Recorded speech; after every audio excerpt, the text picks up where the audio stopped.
9:46. Here we go. All right. BBNC, no man. I want to say. What's that, tomato? Okay, so Obed. Oh, yeah, dear. Say Obed. And above all, I'm what? Someone Yamoha. And I solo. Okay, yeah, and 10 already. Time spent 9:46.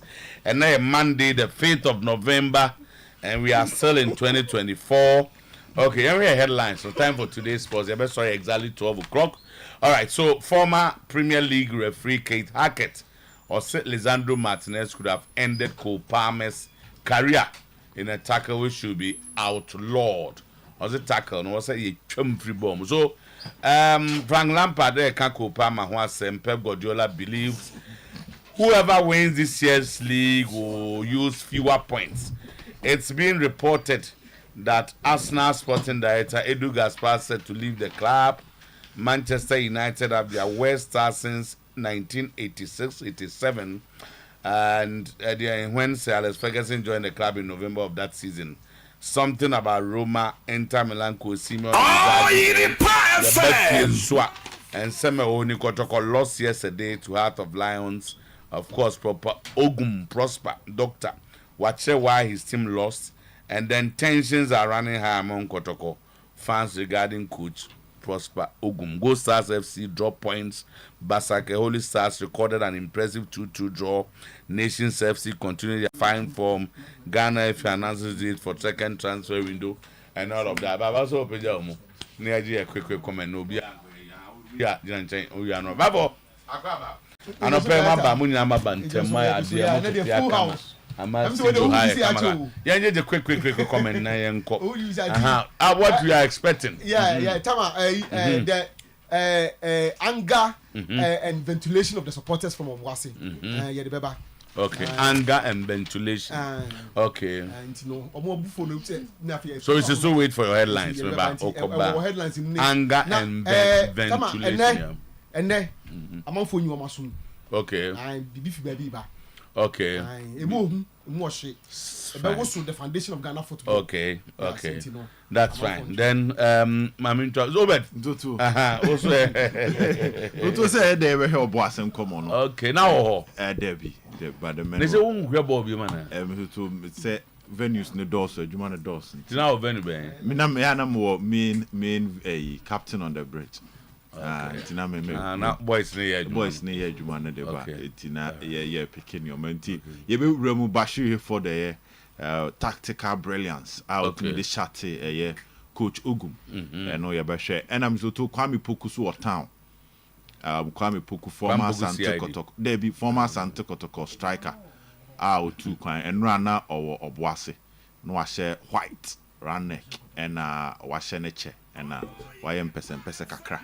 So to nyina ye be wura time or best started training na ade nyina expecting all that ya Herman on so kakra and the APU United draw no ma Juma da Robin Amorin enim no Mr. Otuo eso papa say kra dem dey call 4 years first na me say 3 years no betimi okay ama team na competitive ben nra me share amani hunu a ene how that team no so here be 4 years to get United back to the glory days Mr. Otuo yeah Zach as usual be share for kakra why Otateta Arsenal cannot win the Premier League until yeba will handle that aspect no kakra.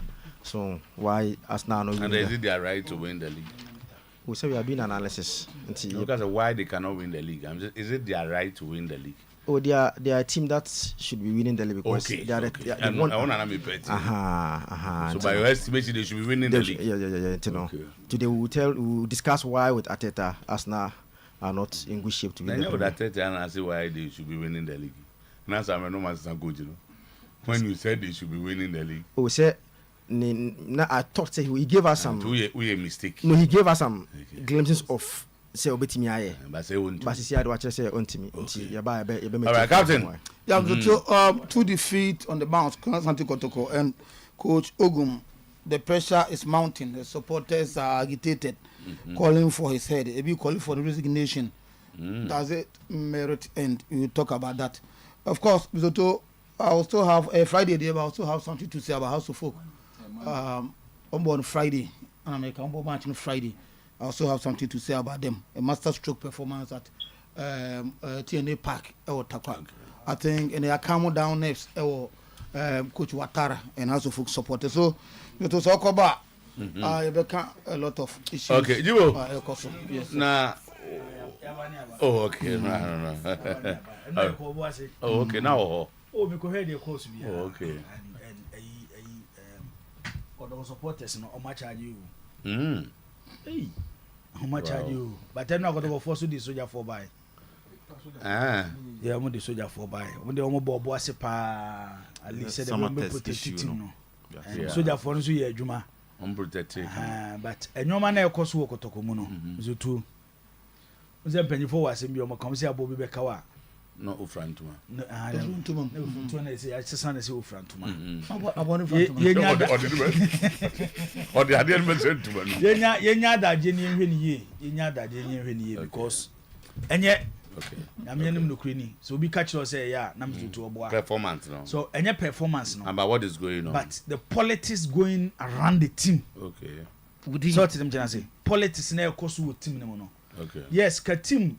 Eda second our league logger to get problem in shedeni ho as at 9 games but say be beat me see now we had the see no we won sunsun so daache a yet here ka say okay say 2 weeks ago ye ka kotoko ne has asem no na difference ne be 10 points which are be saying 3 kotoko ne has 3 points Ghana leader boss come 3 points so we are so tell me say na enyoma na ekoso no yotu anu odin ehu supporters na omo de ote hwa na obi afro no aka asema kire no akọ social media na defend baako no akotwiro bibi we so ha na obi afro okay so we look at the issues on na Coach Ogum ye nkofo ye hu ahwa Coach ye si obi antimi nyanawe na so obi na fa na djuma I'm just apart from the background. But sometimes so no. Also, me the my stance on Ogum and they say, "Oh, here time and know you one." Okay. 2. Omuni Dr. Ogum free IMC so. If they want the best out in Dr. Oguma, he shouldn't be part of the management. Yeah, but we'll get all the details. Hold the position. Obi be question the decisions. That's fine. So by that's it, Jibo. Thank you very much. Lord, I say 15 minutes. Na baba isa die room. This one said the aye no. Time. Yes, 15 no upon. It is an here no. Chairman say 10 minutes. Na ye ne chairman we say time I said it wa buy no. And why den time pa. It na buy a holding. It wa buy. Chief Naboko legend nyame adom ye That's fine. Good. Yeah. Kanjin and magic drinking water and then more standard Baba Kwaba. Okay. Now the Munya Nafi will be making any more so vegetarian. The old Sandra Nemuno. Who was Sandra Saturday night and birthday. You mate. I must say, I know didn't. That's about Baba and Baba. So not the Massias as you. Thomas as you. All right. Namiadum legend. Good.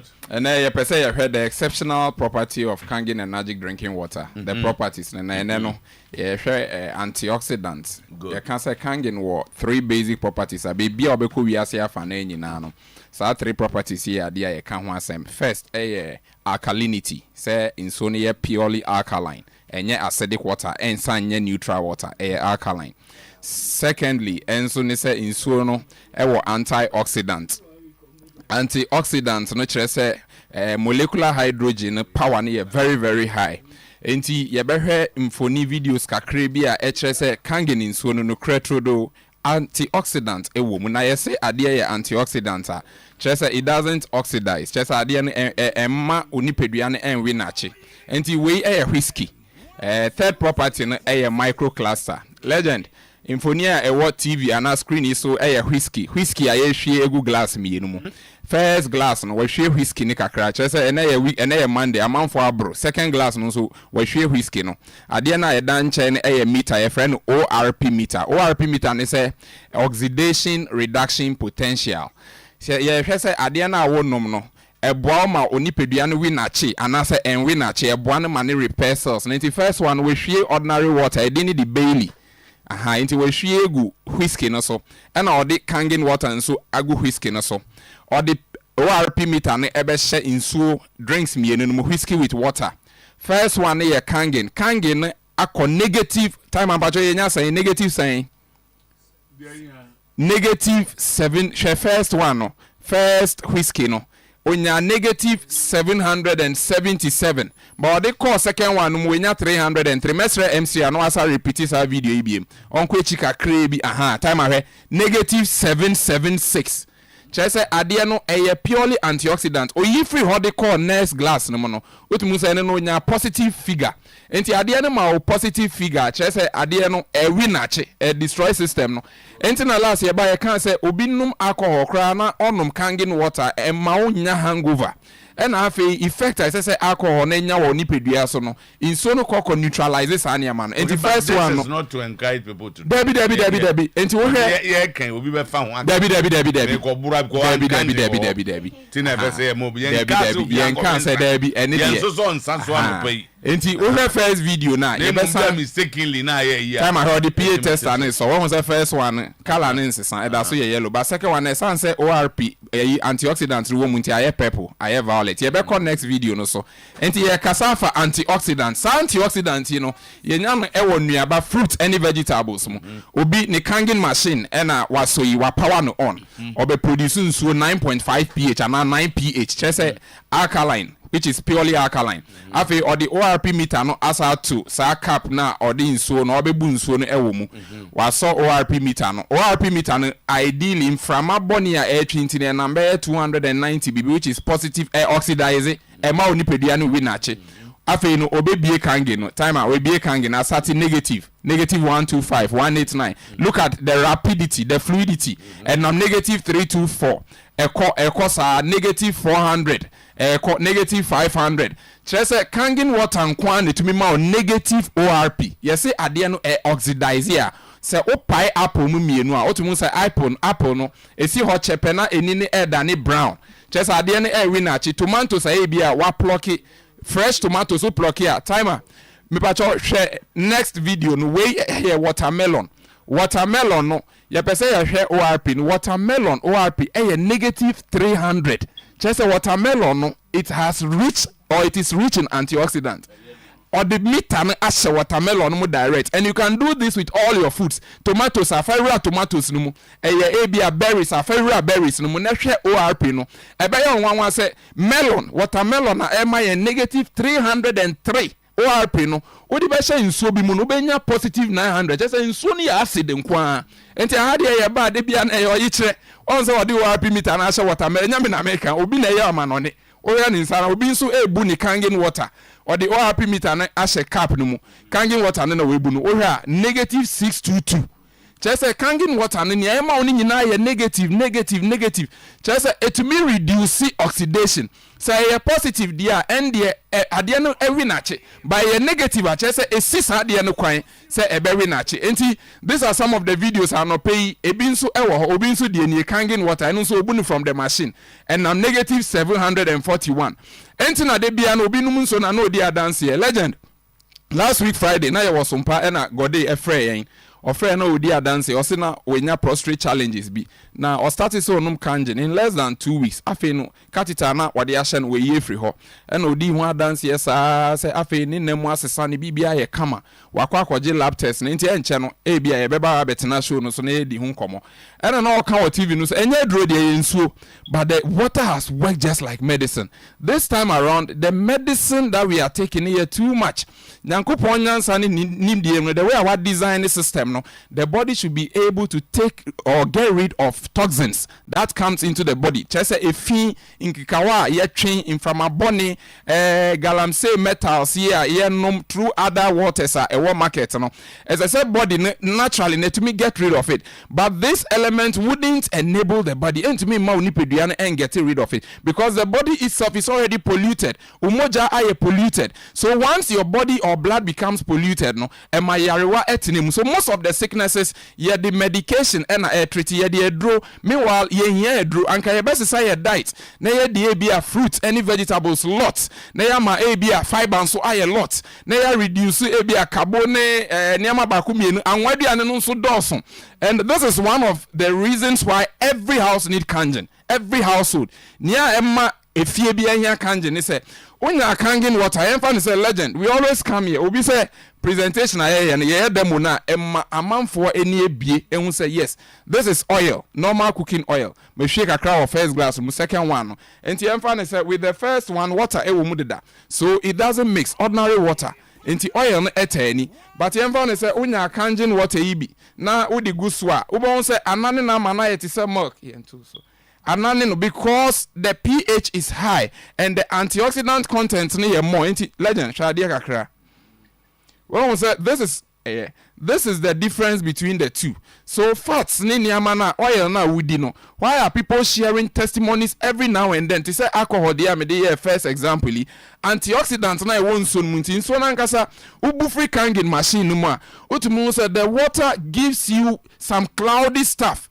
Ni ayaye wa hey odi pH test abetumi aso mama we hu color no. So just after oil no how do we do? Sure legend anwa wo mu but me the pH test aso. On say more purple. It tells you said the water is alkaline, but where the ends is even more yellowish. So the proofs are too many. You say you share light bulb experiment. Now for your presentation light bulb ne Emma who say in Sony bi wo ho antioxidants no ewo mu pa antioxidants no ewo mu susuhwie antioxidants no ewo mu pa adenti na ye cancer kangin in Sony ye were different level 3 pH levels ye were regular wo ho ye were mid and ye were high pH so wo machine na no say wo boss wo 8 pH and now 8.5 enti legend the first water on the market no make I say in so e wo dwaman so yeah, the light bulb when ashemu tester no and so because minerals be enim antioxidant be enim dead water we no your friend reverse osmosis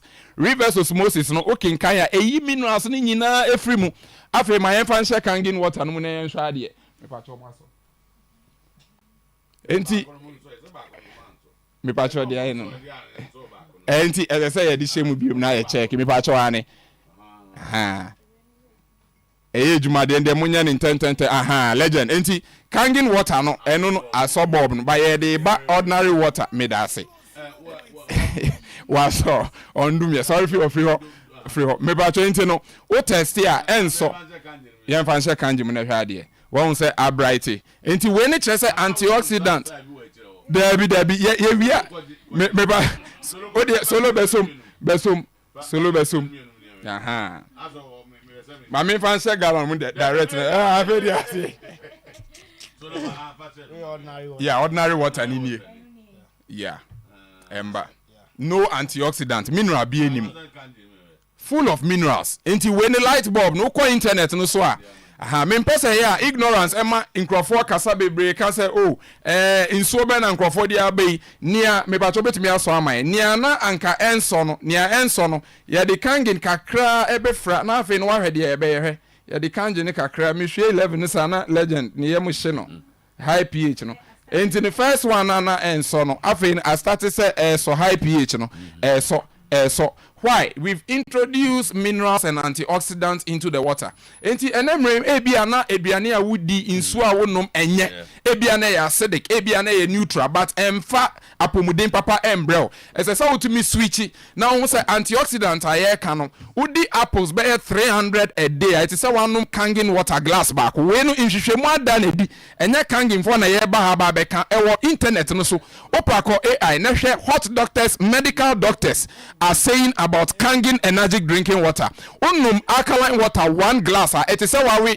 apple bako 300 and now we di cucumber full basket in a day no want to meet the cucumber full basket na mom nso a waye the process aye ionization and electrolysis eyi e feeling ka woni nyina e free nsuo no mu enti minerals aka won nsuo no mu na ba be alkaline water eno no eyema wo pomudi enti bomodi enemrem no sweet to kangin energetic drinking water make sure say nsuo biara wonum no wonum ba dance e bia mfrimu mba nienti amanfo di dance ne nsuo no eyensu papa so make sure say onso beba on board as a distributor Sandra. Yo, That property now you who say you ready or up you know. And only try say so we be a onum ensa ensure a really positive figures are. Dear you need say my boy wantem. E ma bokokro akokra nti. It be we young lady be at 20 years no looking like 35. Yes, abrantie ketwa o looking be at 15 years cry na be at 20 years no looking like 30 years. Di baba ho say. It is any money nyina eka ho. It is yes ade na e de yekoye grave mu very early. And check na go. Sunday that. Antioxidants. Legend. Okay. Yeah, office numbers 0241 44 91 0241 44 91 and 050 737 94 74 050 737 94 74 Accra phone nyina ye po ade bi omo free office Accra ye 0546792470 0546 792470 me fa fidie so ewishi Eugenia Nanama akon a special happy birthday and then birthday me district pastor wa call retirement wa Accra ne ba no no enti voice of Pentecost legend your friend legend Nyamin Shrao Nanama Eugenia a special one ono so ne birthday ni Saturday just prepare we no mama me only baba na what the Sandra birthday man oh Sandra birthday dey special special mate lawyer boss and na dia na pap to pap na yenye na afa yenye nte won say the time why den me da na nanti no sir me da ene ye call peace walk and games me ba ye ba my details the whole Kumasi is working yenyi na ye nanti agitwi adebrema na bibia aye fine yes ye jimudi yanko lawyer enti anopay yama special good morning na yamu akwaba emra sanso anopay sa sports ye konko fonkroso na ensemo a edi adencheche ensemo a anopay ebum fumpa ewon kofun cross no yade ho nsem eto anim ensem no doso ena no pay na mom de disefata sa ohwe na wutie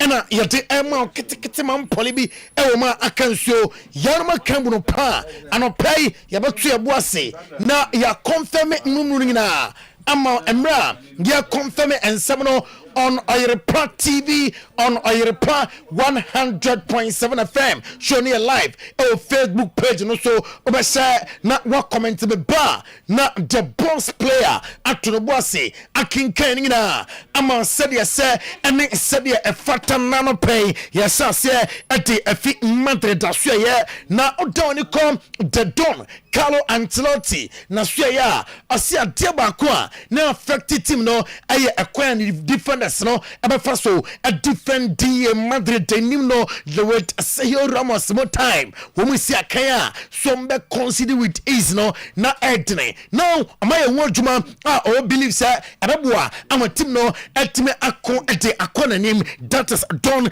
Carlo Ancelotti nisma odi atuka and no pay juice kunde so ye and medu and no pay juice kunde I say oya training for 3 times after team no omu training on one kisankasa personal training aya juma adaya I say this is the time or person or the Spanish Primera División Santander afi or person onwa or keep ni bot in faith na febua ema ni makoye ema FC Barcelona or say Hansi Flick eba no or the nyama p ema aka ne football no and pay ya confirm sansem no ema won Dani Olmo over the weekend on your 2 goals ema FC Barcelona na Dani Olmo bought the team players na so I say adiaba ko a work magic ade ama FC Barcelona and say teamwork ne ɛyɛ adwuma ɔmo bɔ as a team ɛnyɛ sɛ bia individual play bia enti ɛnom ɛne ɔmo weapon kɛse a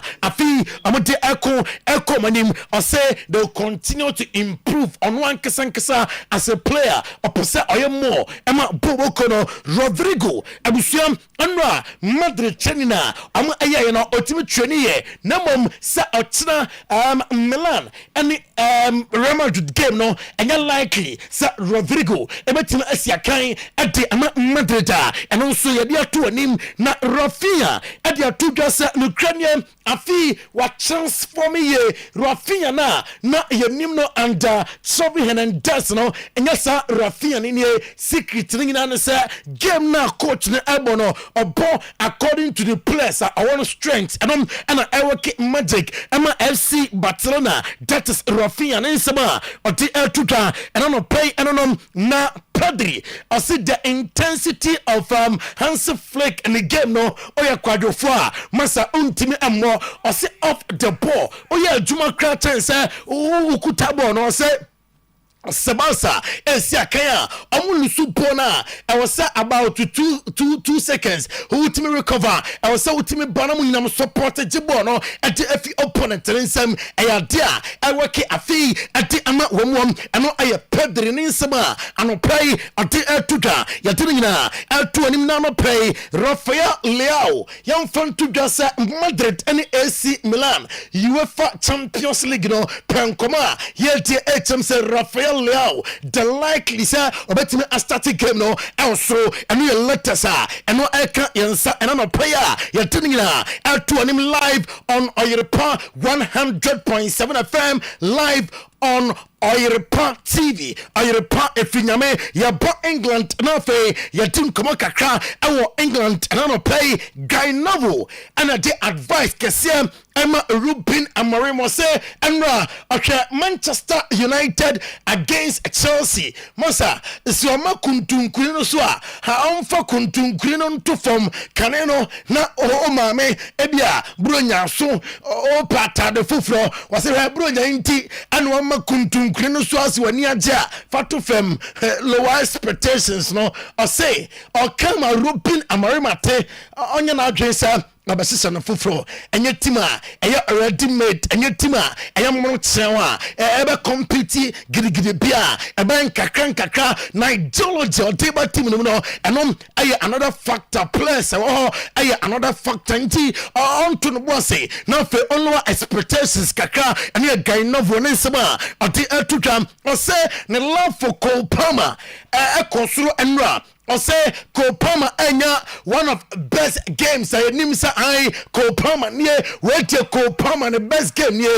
I say anwa Old Trafford near who Kopama sa no momno kakrana o Manchester United no o United tiwa kakra e do a Billy Zanto Martinez man for kolesa I'm attacking your career threatening attack nti no say nke free game no ninga no say boy near super and you some guy novel at the atuja afako Palmer ho a yere sansam atu anim na oko former Premier League referee Kate Hackett na so ya o say enwanwa sa Lisandro Martinez and otimi awie game no ofisa na debuta I say referee no or pick side do na nka va monitor na kokotwe esansa adena Cole Palmer so no na nka betama Cole Palmer and the career and yansema owura no eti atuja and no player ma confirm amawo Ruud van Nistelrooy I say are you happy na ne je awo Manchester United team no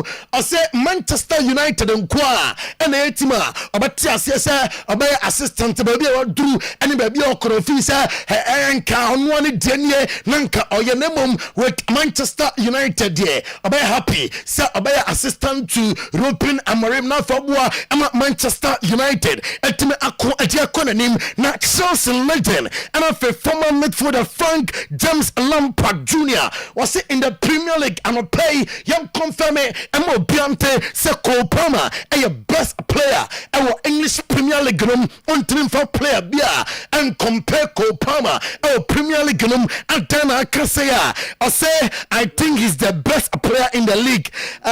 What he's doing, what he's delivering in terms of goals, assists, in terms of his importance to the team. Nina, Emmanuel, best player in the Premier League so far. And he is Frank James Lampard Jr. And to jam and on a play, Harry Redknapp, I say, you Denny, uye boy, Moises Cancedo, you Denny, uye boy, was said, our Medford war, I want some Manuel Galtemo, no money, Anthony, and you would see and work out, now so said, a boxer, the midfoot in here, or say, Kai said, do not know Nino, our Brighton or Enra, or say, who PM, or say, on it, Romeo Lavia partnership, our Chelsea in Finfio, Massa, they'll be players to watch very soon, and yeah, Harry Redknapp, Linsama, at the air to drum, and I'm a play now, Graham Porter, now, say, Abusiam. I say Chelsea with quality. I say with Chelsea quality now. I was so na the omuye crying ketwa. I believe say team na ono obe who with Chelsea no. A time when ya na with Enzo Maresca munya time. Emmanuel at Chelsea. Ebe call places and yansima. Run at the atudam and na ano play Galatasaray Sport Kulubu. Demete HMS Galatasaray fonum amanyabre. Amase Victor James Osimhen. One year Jombe Bia, Sir Victor James Osimhen, no, Amansa, Ebetima Akano Nafe, Victor James Osimhen, why Juma, Ama Galatasaray permanent, am I ready, sir? On bet you 42 million pounds at the Ama Napoli Bobokono, Enzo Maresca, at the Atuja, sir, Ukrainian. The players and Enra has treatment and omunya as a tackles na a comes no bian faho and a game no mujamuno as a training players no say tackler a call Cole Palmer so nina ya niama amwa amaniama anko yama Chelsea and kudim our game no na Ruud van Nistelrooy the post match after sir on Chelsea about 1-1 yetibiaba. Well, I have to be honest that I'm a bit disappointed that we didn't win it. Although I'm very proud of the performance of the team, I think overall the chances that we created were a bit better than theirs. We had a few opportunities that we didn't outplay well. We had some good counter-attacking moments. I think the Chelsea goal was a great finish, but it wasn't the biggest chance. So the win would obviously have been fantastic, but we take the point as well. Yes, so I only didn't kind of penny, Manchester United betting couldn't Nemom or okay with a performance. I'm not telling a day, Nasam Masurai, and also a Cassandra Obogempa or Kasai after the game. I don't agree. We fought really hard, but I think eventually, if you look at the game and the chances we created, we deserve to win. I did. I say chances now United create and India our game no nanko fi say I was team kunim our game no na Enzo Maresca manager Emma Chelsea and also Kasaye after say about 1-1 at Old Trafford. Probably we did the most difficult thing in this stadium against this team, that is go down and then come back. Probably after the goal, the desire to win the game exposed ourselves too much, conceding some chances in the last 5 minutes. But overall, I think we controlled the game. Unfortunately, we didn't win, but as I said, sometimes when you cannot win, it's important that you don't lose. No, I Enzo Maresca at Chelsea a control game officer na our victory no etime eba and what oko Castillo Lukeba na so ya RB Leipzig defender Demete etime Liverpool and afa mbadre dinyina enya bresa Castillo Lukeba amra na amaya juma emfa ematim no Nodi Mukeli meretu anim sa Leverkusen ene Liverpool gamer ebeto dwanom nyade sa obetime asiakan ade ama be arena mante no Pep Guardiola at the Atudasa Afi wa obaje the English Premier League no or the fewer points and abaje unfa points bebre and abaje the English Premier League at the I say demand no so a lot of matches and into probably was it teams from Belgium League bebre lose games now so Belgium League no and no I Pep and then Saba or the Atuka and then I no pay na light body Demete Chamsa Paris Saint-Germain and it's Sevilla team come on ten sir Amansam betime aka defender no na Fabio Juma eti ama womo Xavi Alonso coach Emma Leverkusen won sir on Liverpool bepo I say Liverpool one of the best teams our Europe inti okobo at the etiasa teams na I was say prepare your pa for the game and no letters I can't mean so and I'm pay na anopaya Demete and it's Edu Gaspar a person sporting director for Arsenal no. Oh, fear Jumano Mutimiko. Now, details be by within 24 hours more about to the center. Uranum, Timunumuni day. Nadia said about one table for a story. No, Yababia, Yaba to a name. I say, adopt me players. And Onyana Jessa, another season, Biano changing players, baby. After say Olusu 1-0 to Newcastle United over the weekend, Mikel Arteta. We started the game really well. I think we're on top of it. We look sharp, we looked alive. And in one action, direct play, second ball, which they are really good at. They put the ball wide, they have an unbelievable cross and finish. After that, momentum changes, energy shifts. You know the game that they want to play is clear, and you get too often drag. Enti ebefiona feye adwuma hakra ewo Italy and no pay na Roma coach Ivan Duret nti meeting penfo dwano amotwanim se ambeja na kwan na wa free team no me yatesa ukomu a ene Max Allegri Paulo Sousa and Frank Lampard amunyina your coaches amotwanim se dachi bia amotom beba anoti oko Juventus asoya Nico Gonzalez Douglas Luis Nyankopon boa game amani Lille abebo otena ewo Champions League no enya de se Nico Gonzalez na fe Douglas Luis betimi asiakai Tijani Rendes reporter eba HMSA AC Milan form amani ante boy no hu eniam na oye ema team no amani ante wo pese amani contract be kind of contract no ho na for tnaboa ema team no eko na nim Inter Milan coach Simone Inzaghi and I say afisi ano masa a balance obi atimeje emane ye Napoli na no ohun ade okokoye ye nanso Atlanta chino no ka dia Chelsea league no a balance tibetimaje a get some fight hard ade ansema urano ati etuka Lautaro Martinez akata na osina kata na nanso so senta ade ane adade nyase bia na ni age na aboroso na nje moroso na ojare ho mu esanse ofisa na o se enka oyemo ewo Ballon d'Or no ane Lautaro Martinez nensam eno no Max Ebel se jama musiala betna no ya juma ede ama Bayern Munich onko bia anope Dr. Daoud of Daoud scientific care percent no mo ya de nyina obetu ase ama ono ho no se otu ya de na se onsorosoro no nti uko wa ya de nyina me se I specialized bia a stroke na chi this year be na to fem ayedene ede ama no nyina mo ko a obetu ede afiu so no anya hoden a sexual weakness a fibroid low sperm count nyina otu ase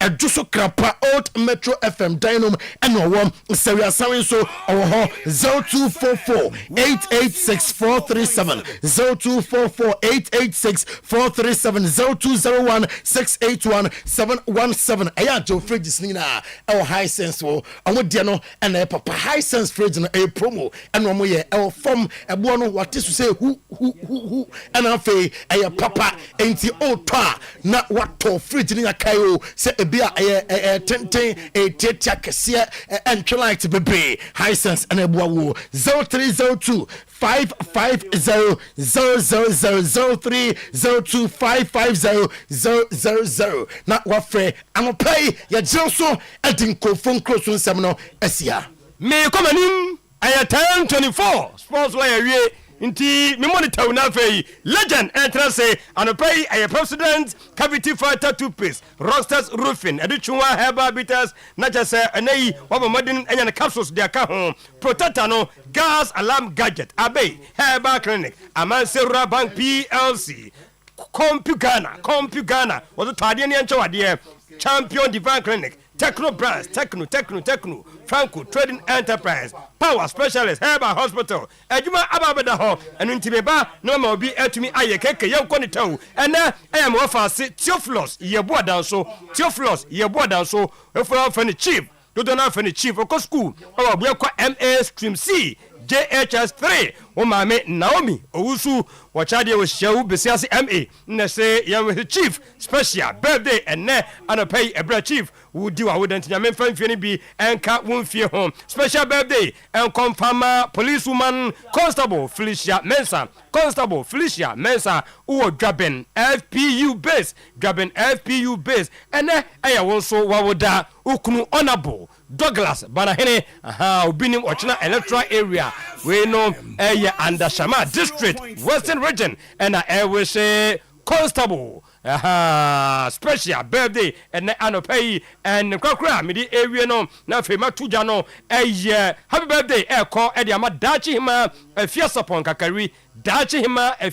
kakari o de chamso obapa na mishaw na ontunkom emfa emfieni bi enka umfie ho yegina konya so na mo amudima woda miensa nyina no yemamo awoda pa enne anopay now de tie say enne president cavity fighter toothpaste na me adomu ya woda ye me ko boss na fei makodi na otwedai oba pani George na ata no na fano na namuzu oboasi jeje to parliament wa na ne wa week no abakoso nti oba pa Grace oboasi jeje ye ba na chese me top president cavity fighter ni bi dia ba na adofo a eboa ma na otwedai nyina timi abaso no ya ma obia ebi nti musu kakra na mo ja na ma hemsan se oba pa nyini Georgina ata de baba ne abedi na otweda na mabibia no atumi aye kama de tienie president cavity fighter toothpaste yankwa gina ansa na abua efia bia president wom omuno monka se Ghana no omo na dominate market ni to mada de bia de cha de se bia no omo sasem se de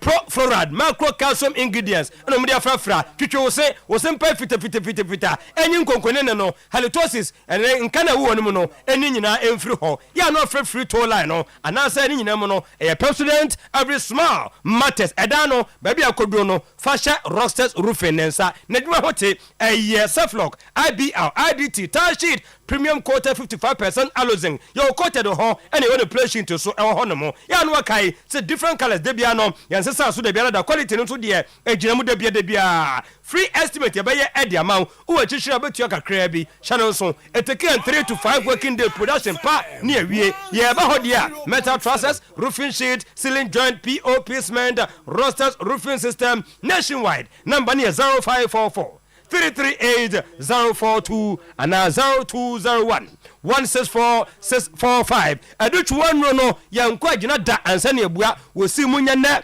nanso de wa bananim wa pusu nyake nti sese de waseme nka wo se aduchu wa bitters and capsules obu honoma wontimi nsuo no capsules no betimi anom ni nyina na ya adwa baako kokko no hankrofo ukọ gana so ti nsuo na afei wogana mwadin dendi aho kire wo no ebeyi saade no edi afiri honom ni nyina mo nso no be ma waye mre wompam obomodin use sima manu a wotimi fro kama sisu oba no so ama fefreto so oba sima bumensa ensisisu yie wo bɔ nsa no pa wo hia do twwa bitters and capsules na yi saade ndi afiri honom we nyina mo no general well-being ko nipadua no mu a kwakomo ahoden yade bia nya no fe ya no pe adutwa mala mesini bi so de aka ho eno de 3D no a o maye stubborn de bia woman bia red water form malaria anti went man kwa adwuma no adutwa mala meseno na be yi saade no ade afiri honom ba bia to aduro bia no tienie wo se adutwa no eno ene ne ho hia 0599 415191 0544 174461 tienie gas ne de emfa so enya free so ne se eba ye no atenko for pressure so wo ba be ye adwuma wo krom wo duru fia aduane bi no wa no aka ne hyepa at the same time ayedumfu kumfu bia na anopa no wo bakra no leakage bi abam wo hunu wo koduru fia nwumre enam so wo pentam no ayeduane ma wo kunu wo pentam no akoduane hye etima dia na opa Manchester no wo pa ya pe dimaya o akum fia ofo nyina efia no so asa hye awrawusam nie wo ko United States of America omo free use gas alarm gadget no nene no matu bia pete awa Ghana ha e de amayan ne bo no e da fam kama enu nti oba Oyerepa FM front desk ya no mu a wo so hwe front desk executive Magdalene na just ma bi ato mu am ko Patasi police depot no ebi wo ABC supermarket mo so mo nankan ShopRite any mass mart no ebi wo ho de obaye nie okoya pe efi ho ano chese e bia kitchen wo no plug keke o plug ya pe o be so na bibia si a pepe na just wajai na kokun we no eye gas alarm gadgets ano ene ne ohia number ne 0539 212205 and 0554 72 75 85 0554 727585 Abe Herbal Clinic efri dwada kosi fiada eno ye adwuma no pa no so ekosi na nwumre no num eno trase yade ne die hu etwe yare sanso ena osa ni nyina no yade a wosa mo so amo sekla no abe etimi tu ase abofra kasa ne nante enye osoi fa no ko Abe Herbal Clinic so ko ne pesa do to from diabetes yare bone ene etimi de kro nkuda beto ho wa hwe ye ko twa nan yade die hu together with pressure sanso and ulcer hepatitis typhoid menstrual problems obo wana che ni nyina no ene de ko enano pai ebra watransi owrasuntu wiasin bompa ye to yade no ya to no twene wi a ne amodu pa e de asoso na ho atimi ato 0243 Abe 345 Abe 392 0506 Abe 460208 New Adru Abe Herbal Clinic ye free ni Amanse Rural Bank PLC hwibo mo no nya na ntubu ha obekọ Antwo Chrome head office ho na ewo obi so ho no amanso kwanta obi kura de no wode sika akwakosie anwan kwanta Kumasi off Obuasi Road Santase Opoku Ware School ho de campus wo no obi sika ho ne da ahodo Atenga Junction your Roma Hill Kote Station wo mo manso adubia manso data no for me chiamo koni din ye me de nanso adubia nchemeba yi ho manso data no na ebi nso ho ye obekwai Ashanti near post office ba konso ho akokare akrotko educational campus one mo ebi ho so fly or ben transport terminal no ebi ho and asim cars campus one mo ni nyina no ene se e savings accounts current accounts susu accounts we here so be se bi ho ko niam obi we abadwuma ani a ye mabosia de twetwa ho your salary loans pension loan commercial loan susu loan e dos no hye ne kama ntomu amuno mahwe abomu no ejiri ye se we gina abrane number 0277 599442 and 0501 646414 Amansia Rural PLC Bombardin CCI na first can be got to the hear them wa maubi na no na me hwe Facebook na je say asam na me ye ne hanom no say nya eni hane na me ye no kwasam omubusa brante no obeto ade e computer na shop baako no mbusa ne say ade na di siesie dem no so a enye bre no de kwan ho so 30 seconds o kan ya pe twe no waka sika no e de gunisam say de to ade ne enche wade e computer na discount no de ma hwi nya no nko a ebi abowura won shop na nationwide e oba bia no na koto printers desktop mobile phones tablet television fridge home theater air condition gas cookers sanya manyina no obi pe media brand solo se ne de ne TCL na solo se TCL ne brand pa no obi pe Samsung obi de LG obi enso de HP Lenovo ne nyina ne Nesco brands ho they will Tecno Infinix Altel Huawei ne nyina no wo to nyema pai na wo to ade na pe ne amount discount yetimi ma gift amramnum ho no a na otiri eye na wo share surprise team no na yebusa asam tia bi na wo twa ya pesika kwa sika let us yakan e de gun sam nationwide wo so pe computer na shop bia no koto na nyama pani bi e de free numbers no e 030 275 2020 030 275 2020 na chese wadu computer na atwade ne achawade asai achosika champion divine clinic wono ene wo so san yade wo hye na wotwe 3 days 4 days anko tutumirika ba na so ye bra ba gi sika no sansa wo kompo a obesa koma ne bia ka ho sansa wo de ovarian cyst ene koye wo ba ne nsufita bi egugu ahemfion sa bi egugu money back guarantee obesa de amount typhoid hepatitis sanso na asthma ni nyina no mo se chronic kra no a ho wotu ase e de ma oba sa ahemfio ho nyama nkoyie na famiansa pe na that problem no wa solve e de amount pimple no ama ayi a wo kompo abo wanim no ebu ho sisi wa kase umpeso be pie wo hyedem fa co champion divine clinic HIV sexual week pass stroke no kra de na e me dano no matter say de ni hu esitie erato form afa na ebetuo e just 4 days stroke sciatic no wo kona nantie amo chinchim se bidie ka wo ba pe obetene instant na no so wo mra no hu atimi atol eno so ye money back guarantee akra Thantara Hills ne flag kuma say after Micklin Hotel Denyame 0548593968 0244 230535 wo bomadem na unya techno brands ni bi na enyama etumi kama ebeboa pa enu nti bomadem na unya ompodas ni bia teniye we no medical ka ho asama chiro accessories enso eka ho enu nti okwa slim techno smart watch pro bomadem na unya bia na chese we no bluetooth functioning nyama kama ye tokno bars ho through one and you go through one air bars and also animal mo pen power bank na atono emfiafi bo na jese kura na de charge bibia ensi ho ne charges ne de ye de koba bia bo enya hwe bomadem na bowura one office bia na ko petekro brands ne bi etimi eto franco de okona say Nokia Samsung iPhones ni nyina no ebi CCTV cables and cameras Kumasi Ajaba Jewelry Challenge Bishop Old Mekon Kajetia 0245316969 na power specialist Herbal Hospital ameko so do yayade no fakona so ye no ntu ase emfama Kumasi Feyasi Lake Bosuntu Road woni Jasbro ene ben Accra kwabenya pokuasi ACP Main Road takrade woni Anaji Estate no ene ben Herberton Herbal Mixture and Powder kope system no nya strong jirikajiri Herbal Mixture said ye de ne mabomodern enya ne powder so etimi aka ho a enyama kama ne kaso so aka ho so ena mala mesen so etu atride no as kofka ena ye woni tonic ho wanum ebeto so miti eba pedang for the men dane eba Colac Angels Tabia Heba 0244 544422 na chese enyama etumi ayekama yenyina so na ye fancy na today's post and to also enfamamo as a 10:37 Come on, go. Babo. That ave je helantino abi. Atino bra. Oh, ma musa and slot down for Tino. Tino bra ma musa and slot down for. Yeah. No, say Tino we now start and slot to pay Unise Manchester so na dey ba. Onyai na se. Anabo ka se udi e denya ne Manchester on e dwuna na. Ana sa na dwune no. O ka je so onyai na se. Tino, boss, and slot. Akwano ko. Akwano ye beti ani. Kofoni se yire ba chiru danknan. Ye beti ani no. Na afi watiti mu. Sir, also pressure in us because we be say Arsenal Man City. But is the pressure and beba. Is it be akọ dey beba? Sir, this is Liverpool. It's about Liverpool Man City. How Man City will chase. A lot of you move say here dey lazy. At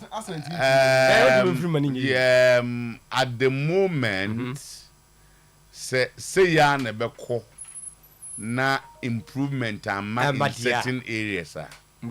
I think that there are no difficult matches. Arsenal have lost to teams that are not supposed to be difficult matches. Arsenal lost to Bournemouth and they lost to Newcastle. Today, any difficult matches. One is difficult. I think that our coach is making a lot of mistakes. So now I say they do know. When we are start here, I nephew. Yeah, because one. Or the particular boat too, or because you had issues. Yes. So when the issues are resolved, because you want to find a place for Merino, who has not found the rhythm here. So why do you keep party there? Na midfield or yeah, what issues? What you say? Ninjas was a Merino Jinambubi. Sinam ka say yeah, man bear 1 or 2 weeks be. You better no soon test koko. And it's the separation. Oh, but ever come back to the favorite position now. Better no soon test koko. and no be na edu okwenzo what edu no feeling sa ana say on Tino Tim den ye pro nye nipa o but now so wo dey friend kra la no na me friend na say me nya results am friend ye pe team no ye mpe nipa no ana we be so what principle na say o wale dey to say dey o bo modern a ye beta wachi but dey Michael Asati ye dey say dey bisi oguma atare ne dressing kwa no tie ne brofo akese after be 1 or 2 weeks no ai I was say a man ko no bi for ba babo ye ni enti we dey me gina me nuan man na mu dey aseda e ma wo ne head of sports and head of Adrian NSA according to Sulu Mizaya said dey mo ye ni nti and ye lunch wafa Mezaya dey enye Mizaya abroche yo Mezaya na ti ana to su Mizaya na edu 24 for na why this so no hu team ni na scanner ba na set so no enti no wase wafa ye lunch maza ye nyesa our house scare my no I'm sorry. Over to say boss had to be boss. Skade ya ba ne kan wase. Mema obi a premature ejaculation bia. Oh. Yempesa. What is that? Dey to our side. O say no wo husie nyina wo set so. Okay. Enti no. As you go use no nyina ready. Mezaya yembe premature ejaculation. First scan bra. Okay. Also the same. E be hit is here. Wanka amount no was lunch. Ba for yengo. Yeah, man up to 11. Forever hold your peace. Okay, we traveled. We lost because we traveled about 20 hours. Played 3 matches in 7 days. But Kotoko supporters says coaching is not above them. After all, you fought with everybody in the team, even the team manager who brought you back to the club. You are fighting him. Get the results or don't step to Adako Jache.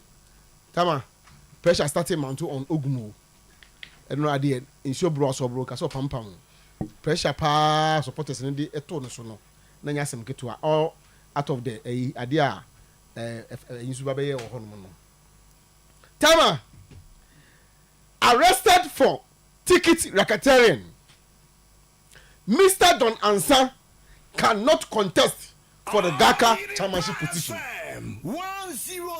Kat Okeku and his team are scratching their head over who to take over from Kujofianu.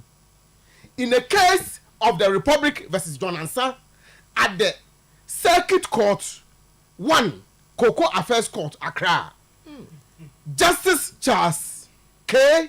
Nyawolema Scott Tama, this case has been revisited. Now, information me want to say Mr. Abipobi in some papa and then I will go to him because I believe he's on top of it. And Tama, you see Mr. Jonathan as he say on a month for so take over from Kujufian. I say maybe a channel. Not ticketing and some. Now, has he been convicted by any court? The case is still pending at the court. It's an own to me and say why the body.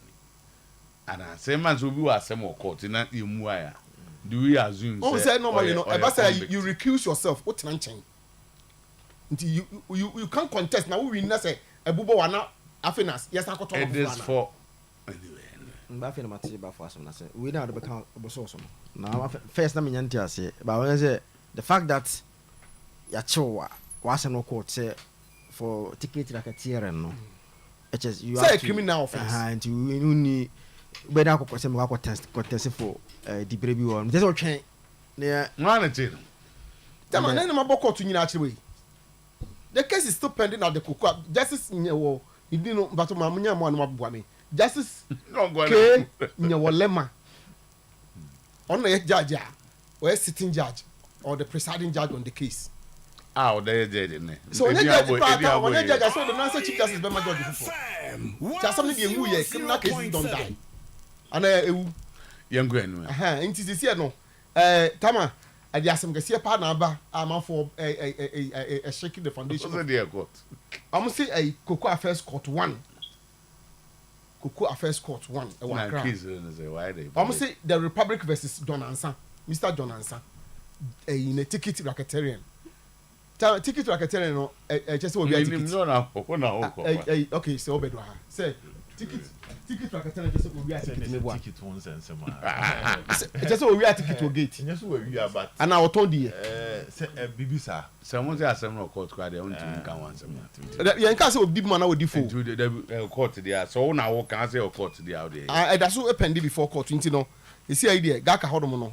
They will take over no and also so I kakra na. Asem ne so. Because Asem to it me. The asem ne so. Say na ate yes. Ticket one some there. Ticket na say Ghana match. Ghana match. O mine nyina to your boss and the taxpayers sika. Efrefre domba na say o ho be for sika. Na match we. Yeah, very much. Ni nyina de beba. Beba tama na asem no person kasa insi ana. No, but yeah, very much. It's not tabling the Nako court to them to Tunis assembly. Tama. We me so say omo hwe no kra no e nuanum bi dum bi ba ka ho amaye. Say ba dika kan nipa ba ko a mate say. Yes say person wonya details kwa ko no betima boa. And me ye ko a me isempa hene Mr. Abuprobi. Nti me ye po a me frɛ no. Oh, so kan te man ke ni Mr. Probi din ko. So kra papa no me boa. Papa. Ya frɛ no. Ya frɛ no bisa no say. Yes bibi say ye de asem no e bi kwa no nim mu bi ye de hye no. Nti no mo yi no ho ano. Mustafa Hamid's ministry has been muzzled into cowardice. Mustafa Yusuf Yusuf's ministry has been muzzled into cowardice by $300,000 coefficient World Cup money. Now, the FA are demanding the money back for World Cup qualifiers. Okay, say last week I catch say FA 400,000 akoto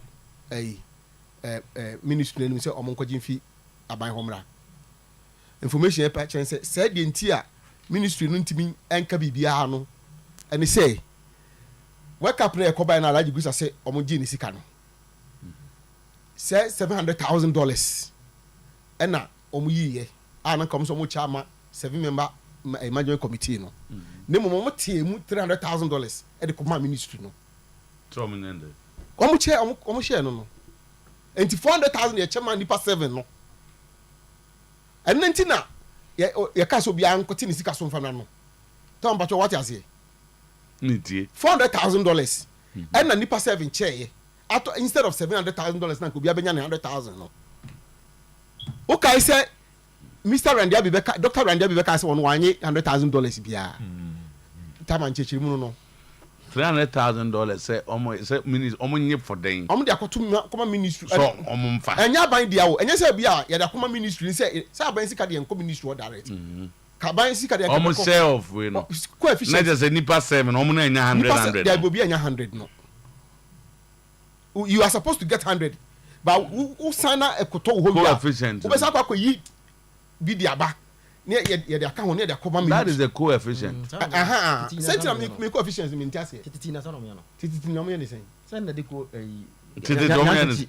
Na de ko kire mu Jamefe say this how they share the money. Nti na mu 7. Nti scan $700,000. But wo no $100,000 as individual. Ye ba so man to say minister of Youth Sports officer BGB director 111 and almost ntino omunya na che sa $700,000 no. Enti tama pressure zika no mde bi koma ngofo echedi kwa. Enti ko football from the $300,000 na call Mustafa Yusuf ni hodomo. Now when you come to think of it, go and read the Jamefe report. So will be. Nakora some kind about coefficient. Go and check it. He said something about coefficient. I'll give you time. Okay. And yeah, the whole I reading so say about 100,000. Benyo na benyani akomo obi o ministry. Na obi o ministry. One no this scam. Tama. So I'm say didn't know this scam. Because some o ministry ho. So nya bi say eska abaye cha we so bi. Koyo o mo de ma o mo bracha. Enti minister oni ne nkofo no. Ohun obi anya kakra. But so minister there so ntimi ga so nya. Me ka say ministry me see ono ni ministry ho. Okay. Say call the chief director ho. Say call why that's Jamefe said something about coefficient. Okay, when he said something. He did not approve of it at all. Say coefficient in. No, yeah, he said it's a wrong approach. Say if you are giving Obed money, write Obed's name, indicate the Obed Nekase, we are giving him 20,000 for X work done. And even that. Yemfa Obed is he can say be 700 anyway, but be akoma. Obi fufro baby. Obi ayenim no samaya on the timimpi. A professional means of stealing. That is misappropriation. Yes. Who the common ministry Obi Oben and buying to an 20,000 misappropriation. Chrono, misappropriation. Chrono no my ball mine. No. Special prosecutor I will say Nipa Sevier Black Stars Management Committee, and for the work that they have done, almost deserve 100,000 each. If you think they deserve 60,000, give them 60,000. Now also almost deserve 100. You are sending it to the people who approve your budget. What kind of life is that? Omo mba approve budget. I ministry for na approve budget. Omo no na wo go tisika dia koma wo. 100 ne koye no. Kickback and come on. Corruption. Say no tina focus on the need dem on farmer won. Conflict of interest from all angles. Eba for that say for the headlines. Zach. Interestingly, over the weekend there were good games played across Europe. Now I think one thing that Onslaught and say he has shown so far the Liverpool team is very, very strong, and their comeback against Brighton, even though there was a scare. There's one thing about Onslaught in Sometymer monitor, like he starts every game very poor. They start in that he always has or react. Until now, people are saying if you always have to react, no push opponent, react, more time for you to react. Like the way Brighton and other teams now are giving them chance to react now. What will happen then? Because Kwaya Ocean first half Biana as a very poor but a way of making one or two substitutions because of a very rich bench, then they react in the second half and get the results done. Yes, Brighton after Liverpool scored the second goal, they also came in strongly, creating some chances, but momentum I'm making good of it. You know, Toto Yambo and Slot Abaso for how Liverpool are playing so far in the league, you know. And so too, or something different from Jurgen Klopp. Whilst Klopp doesn't or share goal and fan still I want to attack and score no. Slot wants when he's in the lead and he sees a game, you know, or way of closing up the game. Let me defend and get the job done. I want the win and go. And so far 7 goals conceded in the league so far, the least in the league. I think it's good. From Onslaught and Yamon Abaso for what he's doing. For Arteta, Arsenal, 6 seasons after spending over £700 million on about 32 players, I think Arsenal deserve better. Now, what Arteta wants, no, says I born only the person with the Arsenal team now. The passer no.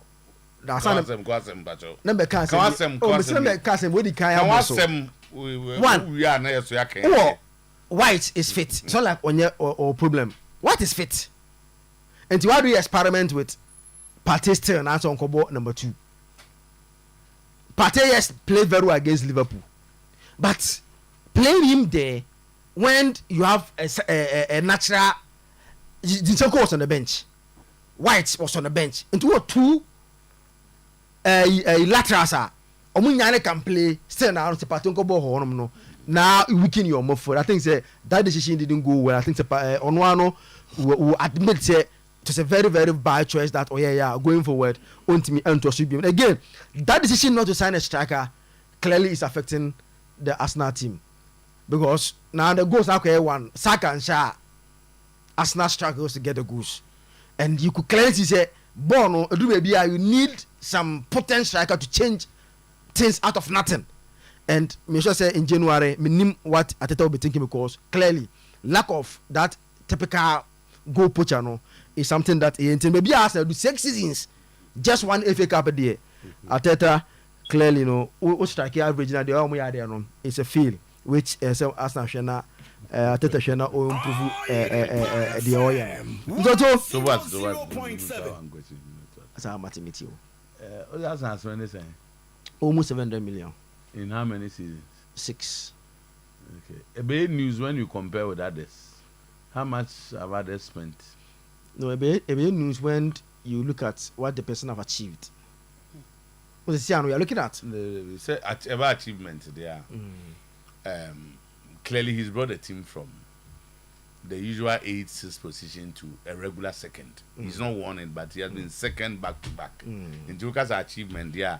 In terms of the league, no team has achieved more than him in the last 3 seasons, apart from Pep.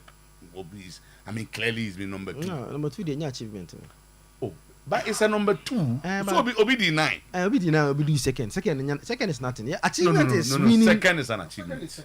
The second is an achievement. What kind of argument is this? Oh, achievement is one is second is an achievement. It's not a trophy, but it's an achievement. And that it's an achievement to Arsenal, but no, to any human being. So the 9 will be the second. Having to improved. Yes, Obi Anko the trophy. No. Anya who owns the corner. Me just say. So the 9. Oh, Bauko school deny will be the second. Well, improve about he has achieved a lot. He has improved. Onyang win a trophy. He's not touched the ultimate, but he's improved.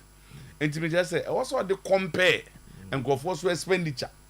And on position the done in the CC baby da ye ka say imprim. Any baby da frase. So I say, and now bet me the aya analysis no. And the mama say baby compare obi. Okay. Matthias. You are right. I drop me. At the end the moment was. I withdraw. And the moment was. So and we go Trafford. And you comparison I withdraw. And we go Trafford. I think say it's about time United. I'm sure I'm more than watching the game. No, say you need proper wingers to complement because clearly Garnacho needs either he's not matured yet, and I say he's refusing to do the simple thing. Because okay, yeah, my first graphic, you know, you see, say the decision making is very poor too. Garnacho decision making is very poor. I admit, someone put a player up in Asempa in terms of such a ball now. You can say he wants to do something, but the decision making is very poor. You know, to where around 80-70 minutes a game, you know, you look at this ball here, baby, Anna Amad Diallo, just for ball to tune in him keke. I can't wait the ball no koya ko 1-1 or the ball inside the chin or say ball. This is clear, just we're simple, Bobo no trauma no. And no boy, Amad in no offside. Let me here, just in out of one. Who draw a line? I got to me. Who draw a line? He's offside. It look close, but it's not. Here, just in top of panel. From whichever angle. Okay, now just gano top of panel. They say we're playing on. Until the bottom man of the component, the basic piano is but on quite piano bono koya, Mamukova, and a bonus say. Again, 80-something minutes. I'm here to look at this ball. Now, must how to medical. And a bit chile, and tea. Unse as a winger there o fullback ni dimini ka ban to po ball no ma no e be ana exact e wo nti po ball no ma masura we a shot across he could have just tap in ball we so to alternate ni ya na ball no e sa so say here Garnacho I think say to he's a very good player no doubt about it but he needs to improve on the last image to and no amaka to this image mo na left wrist na amaka tell say because of VR internal, now you allow play to continue when it is tight before the VR will check. Well, this is only 28 minutes. Garnacho was played. Bono, virtually Garnacho and the goalkeeper. The referee, the linesman didn't allow Bono to go. Bono, Bob Bassman of Opoja flag. No, these are I had too consistent about officiating because where the man I must say. Situation like this, the moment born uncle. Yeah. The VR. But I as a revenue pay. Yeah. Opoja. Obo pass man na Opoja flag no. No, but are you sure about this? We are offside. Okay, Zach. I think it was a very close game. Not so much to talk about, but I think United have some movement. Be a Garnacho, Bruno Fernandes. United did well. You are playing against a better team. In terms of the league, United na ya there. Your mama basu. I want to me idea. So I'm not. Na say league na ebo no, mummy enu enim de o ya there. Mama we league table no. Never say United and Nadia. Mama, I want to. This is the league table. It's about when I'm kind. No person for us. Oh, there be. I do really wish you. There be then Liverpool and that's clearly. Manchester City, Nottingham Forest, Chelsea, Arsenal. Oba United were 13th as a 14th. Look at the points difference. So United did well. What's your bomber Basso for the draw? Captain Adrian. Whoa. Oh yeah, this is it. So bad. No to. Yeah, you did well. No, just you did well. And Chelsea has him. They are now fourth on the league table, ahead of Arsenal, Arteta's Arsenal. And they say there clearly. No to. Erling Haaland were 11 goals in the English Premier League. The Manchester. Hey, Zakito. Over 11 goals over. The entire Manchester United team now 9 goals. 100.7. One year ago, cancer. But Nana Babu, I'm Manchester. Zakito 11 goals. Oko 2-1 and all in Chelsea. Obi Manchester. Team Nina said United team Nina. This is also because Arsenal and striker, General Arsenal and go striker. So many checking goals, Arsenal check goals saying more strikers. Oko can be working on no. No Jaika. Season best. They must say pen drive. They can say. Moment pen drive. And I will say. This Arsenal league in another. That's our target. Now target is target now walk I want to know somebody may. No, that's our target. That's our target. Cool. Also target is saying. I want to say United be top 4. That's it. Obi so be league or the 5th. Also be the top 4 the 13th. One also about top 4. One the target on. He does a position in 14th. A 13th. You want to be in the top 4 or the 13th. Obi be so the league or the 5th. Mon draw we no na Okay. What tripa? Haaland were 11 and United were 9 goals scored in the league this season. The entire United team and Oma conceded 12 to a more negative 3 goals in terms of a goal difference. And that is the story of Kalasi. The ball was offside. If you watch well, you can see from the Manchester player's foot is ahead before the pass from the teammates. Okay. So Milto, Ruben Amorim and Comono watching a United and a Chelsea game. No? On Saturday, now me say 3 years. Obetimi my team no. I competitive for the top 4 and other things.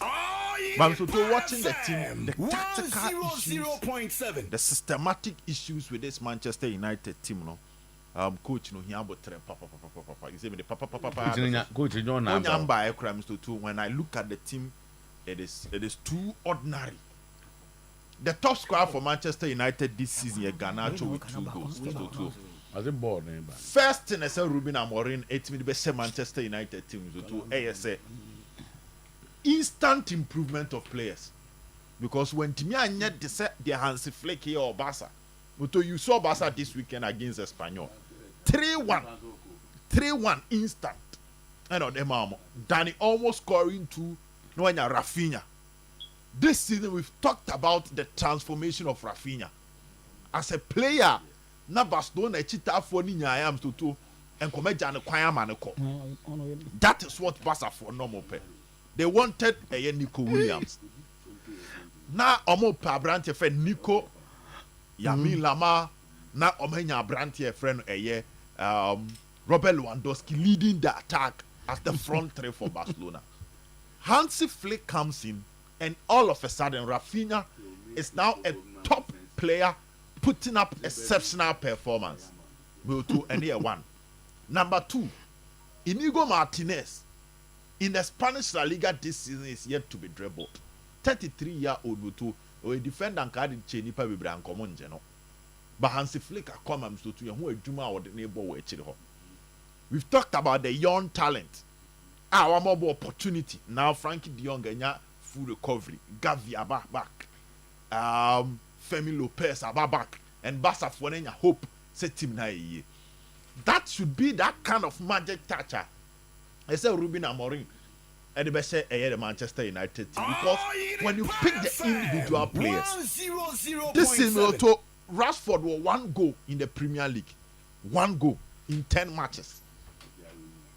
Zexi, the last time I make us say he has not lived up to expectation or 1 goal. That was the first game. Obese a goal. No, that was it. On PBM.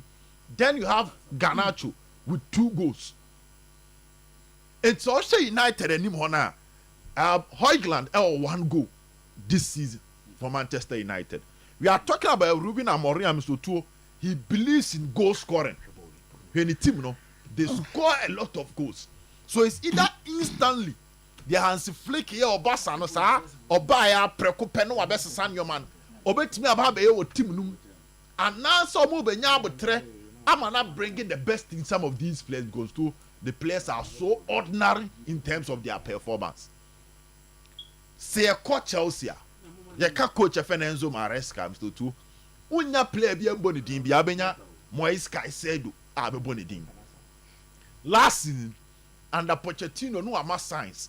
But this season when you watch Moise Caicedo, which means a massive improvement in the DM position. And here Juma coach your friend Enzo Maresca akwa edi bi no. We are talking about Nicholas Jackson. We are talking about Kopama development and still Egusu Peja. Enti anye bi na Ruben Amorim dey ba United there. When you watch the total performance of these players, management also no nyamai. Me to nyambai, but how ne the whole channel? How ne the whole channel? And that is why me more who how no send you how net here. Because now Garnacho, none of the United front three can be compared to any of the elite players in the Premier League. Yesterday was Bruno Fernandes' first goal in the Premier League this season. Penalty no share. The first goal in the Premier League. So after 10 games, we are talking about a player. Yajidi say Oye the soul of the Manchester United team in terms of attack. Now this is the kind of output our day bar on here. Now so your coach now bar at this one that watching on this one. Into the United team there's a lot of work to be done about them. Liverpool is doing well. But conceding 1 goal against Brighton. So Arsenal ball first, and Arsenal lose to Newcastle, and a City call down, and a Liverpool so call down. So now top ni never be lose na City and me come back. On Saturday I catch us say the Bournemouth game is going to be difficult for City, but Nyambo coach Efeno Anslot Abaso Liverpool their comeback. He gets his partnership right, to the frontline partnership right. Mohamed Salah. How you use Salah no and take the quality of Salah so steady Liverpool we match be at the average positioner.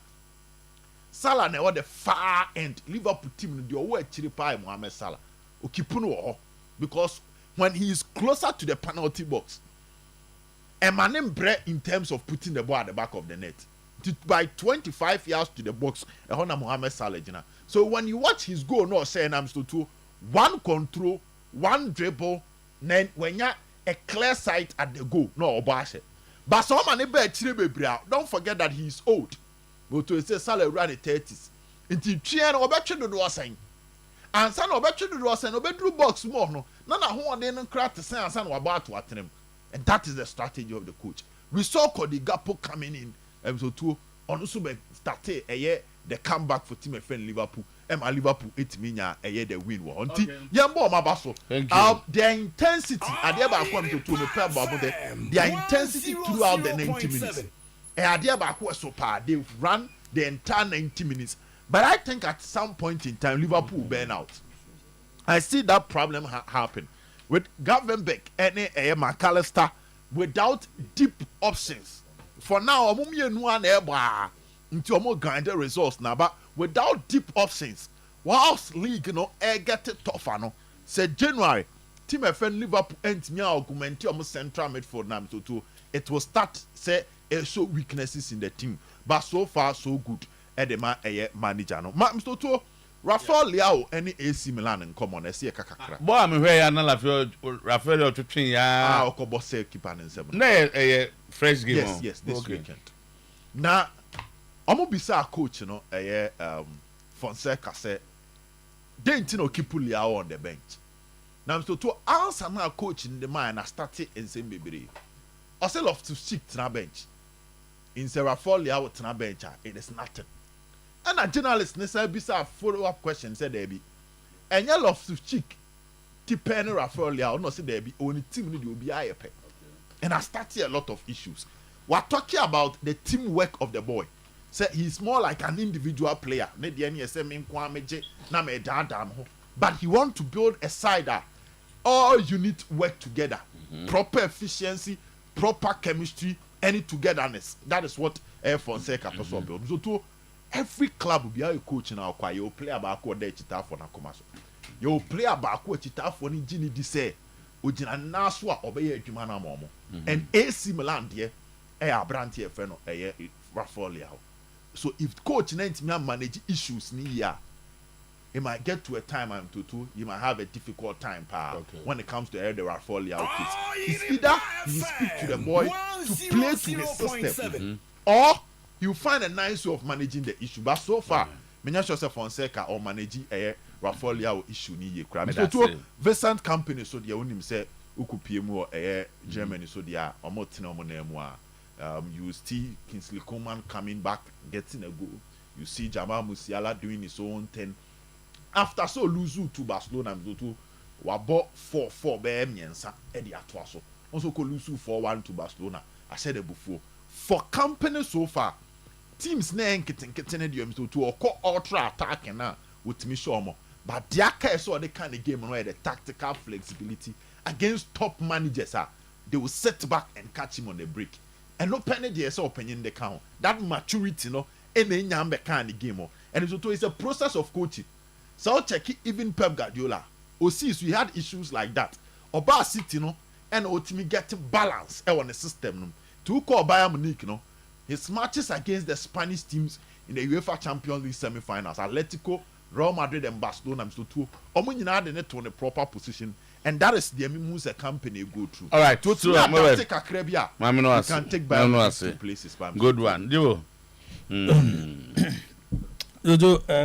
Mamisha Simfri Syria. Na weekend na the big game in the Italian Serie A, Atlanta. Echo the Diego Armando Maradona Sports Stadium against Napoli.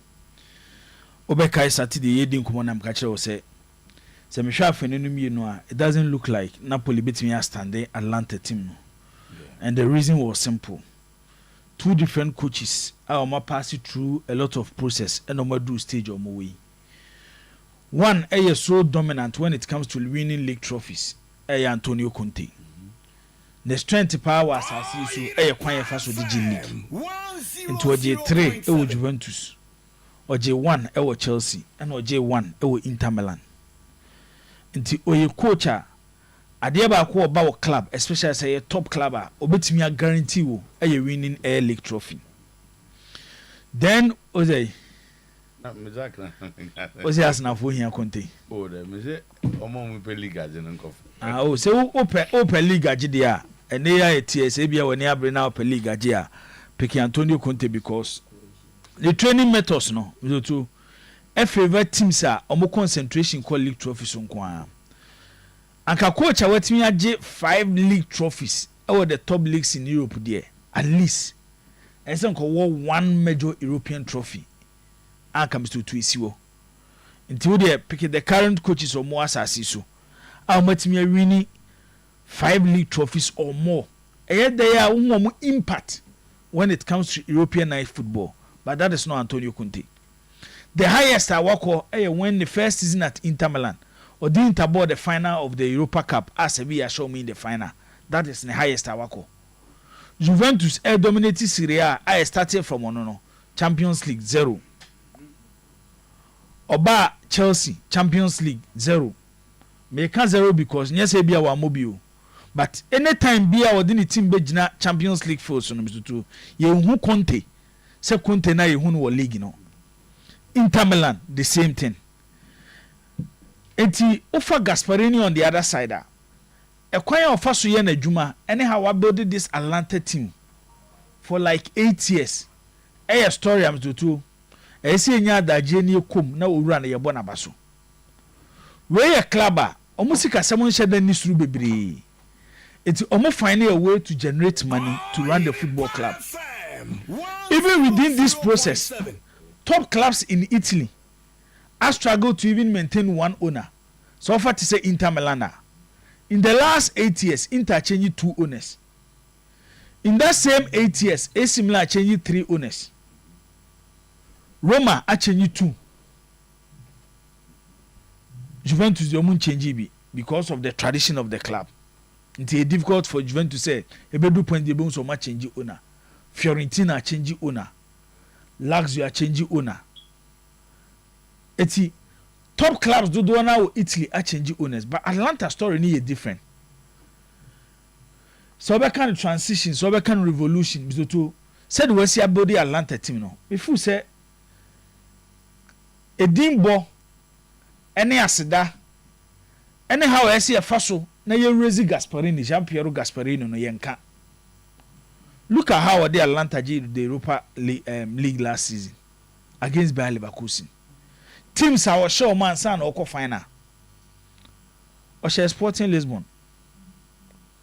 Oshe Liverpool. Can't make any so show muko uyo mu nyina frim. Oshe Liverpool frim and san oko she Bayer Leverkusen.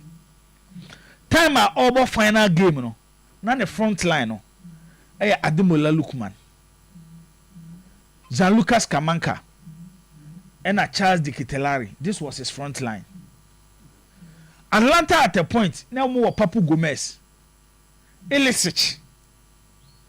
They were even making case when it comes to Champions League night football.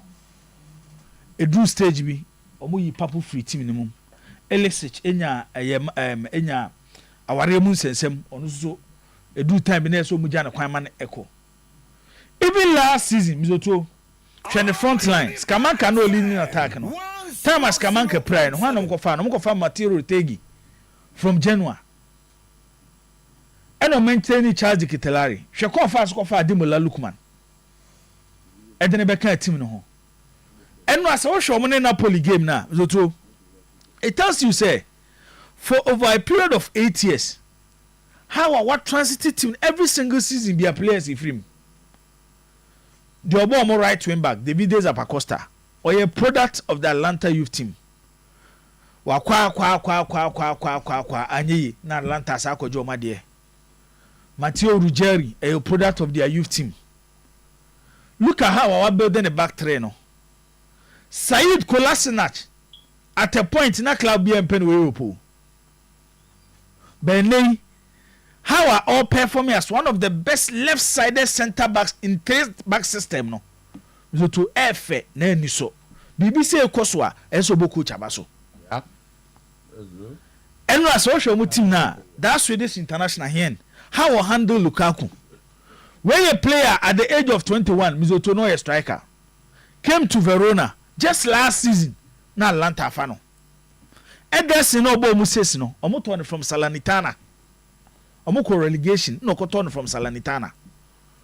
Eti hweko omo faso build omo team.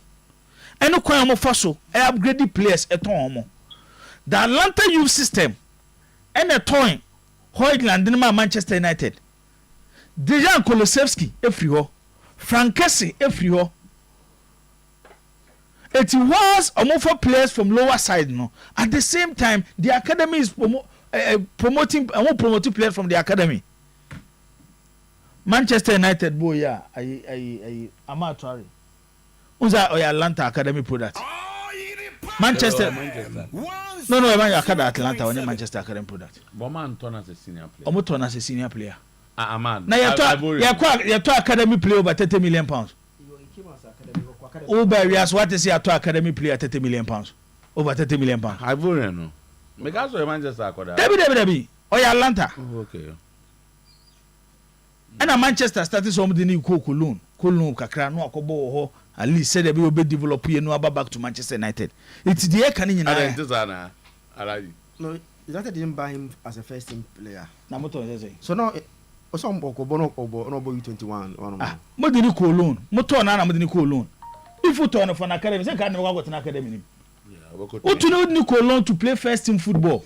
It's a way of continuing the development by giving him opportunity so bebo club ebi a pressure ni ho say dey be obetimi develop yi it is like to a player you turn akwa academy you over 30 million. It depends on there be Zakito is not done anywhere and it depends on player we are asem na Enra Ochi Antonio Conte no CC Conte team no might be on top of the talent series but Mizoto I feel say Ejuma Gasparini aye no Atlanta anyhow every single season no more 2 players but otimi replace players no otimi competing in top 4 MMO European competition either Champions League or Europa.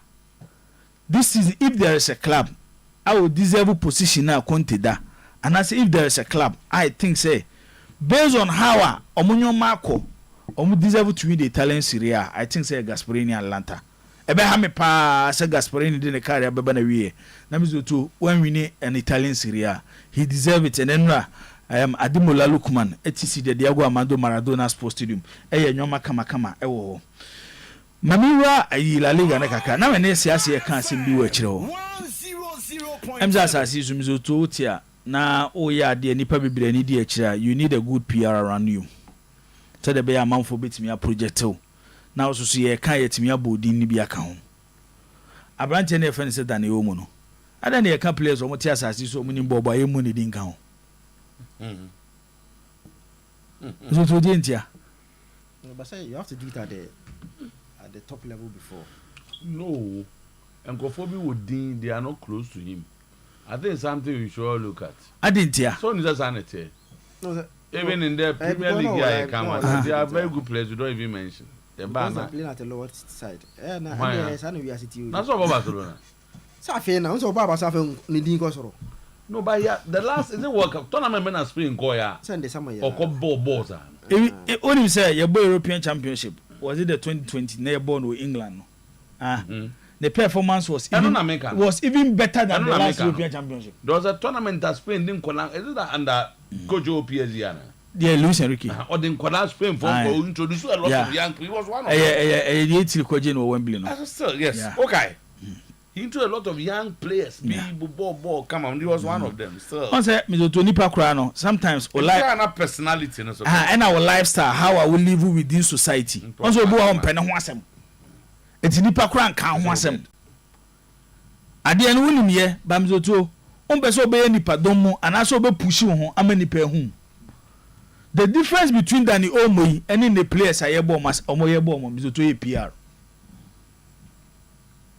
Children be compare player be na wodin the position now obo no. Any like that say o dey emfa ne say Bruno Fernandes. O Omo. Bruno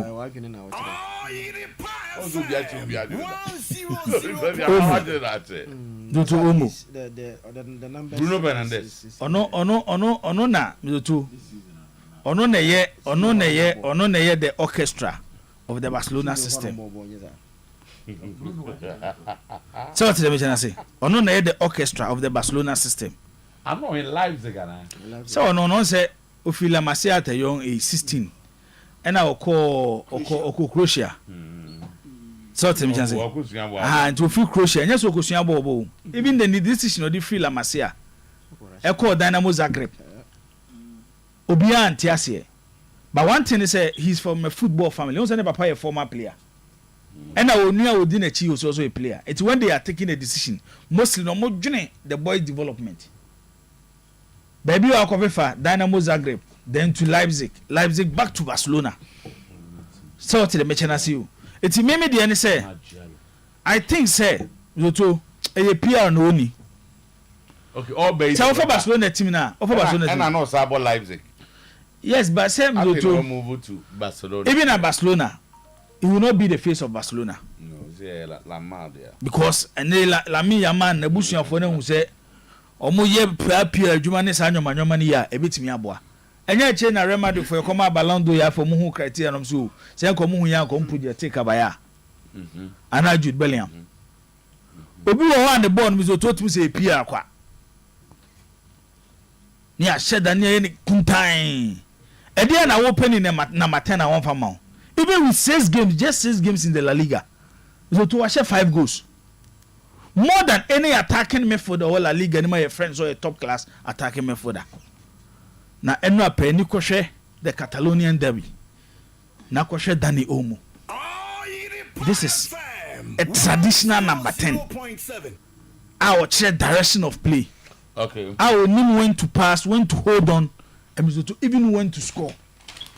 Nti abrante Dani Olmo no, me dem gitumi say, ono so hia PR ne bi, na mizoto aboa na du sam pempen so. Bo ne de. What is so ma akaso di PR be kan ho. Kakra bi in the English Premier League. Enkomo ye di ansa na season e start. Ba na wo gina teta afa. And I will try to defend say, oh. Striker na mo say Arsenal for nkofa no. Wo hwe bo na mo bo na. Sa players no mun deserve sa price no. Ye de o kan no. Say strikers in Asia. Okay. Premier League. Any obobo odinies oh.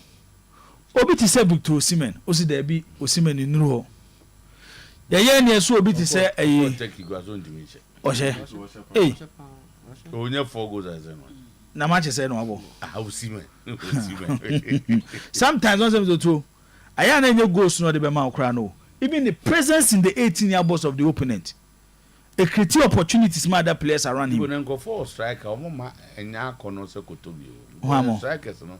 Bebre ni nse o teams no some strikers. Wamo. They say we Haaland Freeman go for strikers in teams. Oh, on say. This is for Liverpool. Mizoto. Should be to say Darwin Nunes. On Mau goes na ebi Holland and Mau e Manchester City. But o dey share Liverpool games or more Darwin Nunes, the presence in the Liverpool team and what he offers the Liverpool team. So share was a Liverpool game bay before Money Brighton game no. Even the movement in the 18-year box space security here.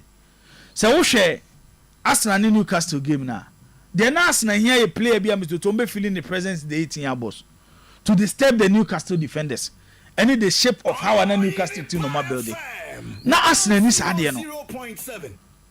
It is season never started. Na me catch it say. Yes, started the 2024-2025 Premier League season. Haaland ebe the difference between Arsenal person overthrown Manchester City.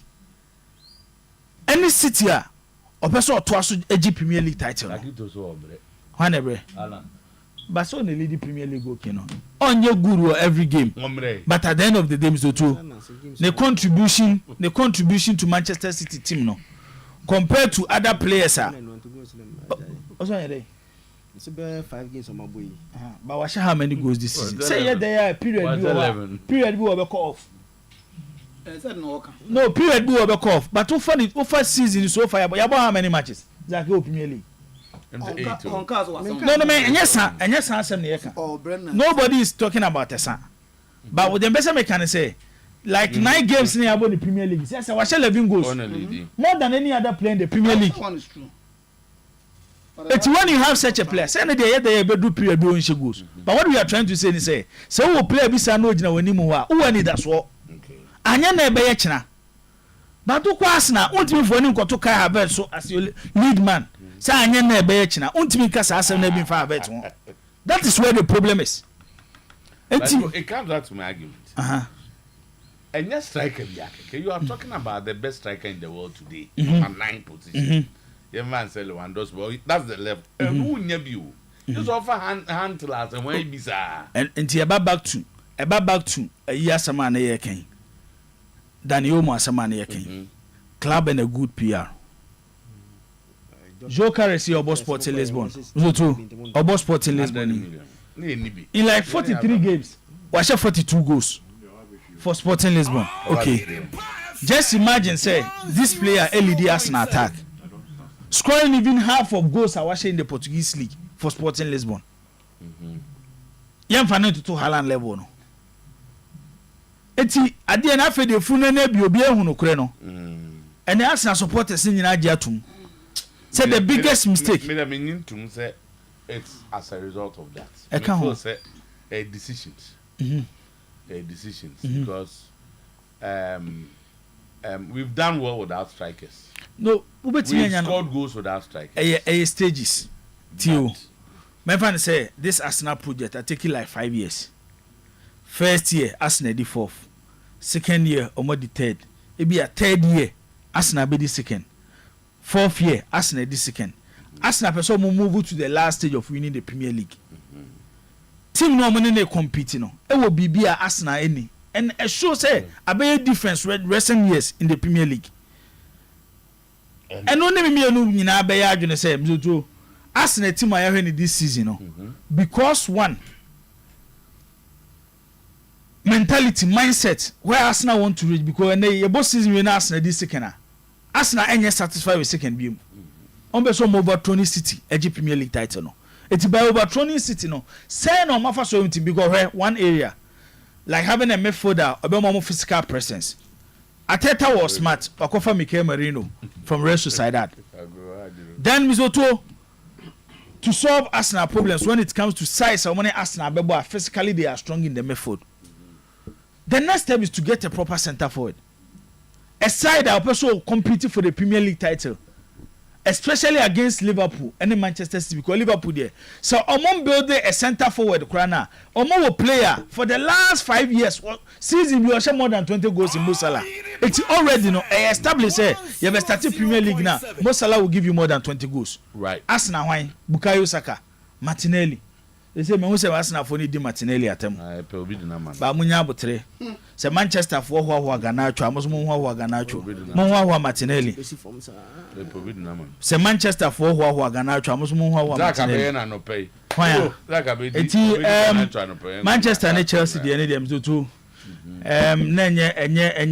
Enye top game playing standard na two teams in the maye. Because I share the Manchester Chelsea crash in the Premier League. These are two top clubs. How our person mobile only do? I think the standard was low. Okay. The standard was too low. Enye two exceptional performance from the two clubs. Say utim mienuni o support to Manchester, o support to Chelsea. Asema e catch wa ne senya abotre. Na for race mu ko dachi. Enye mprim. See e kwaji Premier League, ye kwayesa anyoma. Thank you very much. Captain. Mr. Do. You go. A lot nso ofie. Yeah, Anthony Aban. A lot ofie. Especially Kumasa Sante Kotoko. Mr. Do, I think for sorry. I want to tell you my na the defeat to Heart of Lions no. Now you're surprised. Sena Kotoko. Lion bet one Kotoko. Yes, surprised because one of the venue and two because of Kotoko position on the league. Okay. But Nanka share Lions especially against game no share House of Folk 2-0 now. Even though it was the beginning week. Second week was the beginning of the season, but you could see say this is a team. It's a team be a share now you need to prepare. Okay. And I remember now me you didn't come on me catch your boys and say Kotoko must be careful other than that now you about to show them. Because on the door whilst Kotoko was winning with that one goal project now, you clearly see that Kotoko are not in their form. I individual brilliance be. And was it Obwa Smart be? Was that the last win? Samates. Yes, Samates. Unyano consistently sir. Who's there in Samates game no? So to a name na surrounding game no now that Samates league winners and they were coming to beat us and Kotoko the US factor and that stuff. So ultimately say it was a well-determined game. Not Kotoko shares a game. No? Okay. But the previous games wasn't like that. International supporters, no. Some Kotoko supporters felt that even though they were winning, but no money happy. I think they put pressure. You know. They put pressure on the team. No, Mr. Otuo, I know we come there. The pressure that is coming to the team and the coach, you know, is Mr. Otuo, is too much. Make me free, sir. Issues be Mr. Otuo, they are refusing to forgive the coach or to let it go and try to do the team. Why then? From last season, supporters here and buy. Who is forgiving wine? Anna. No, brought him. When Ogun came, supporters the fanfare. Supporters in Muche. It wasn't like the first coming, no. And at last season, a course, no. Any much supporters stream too much.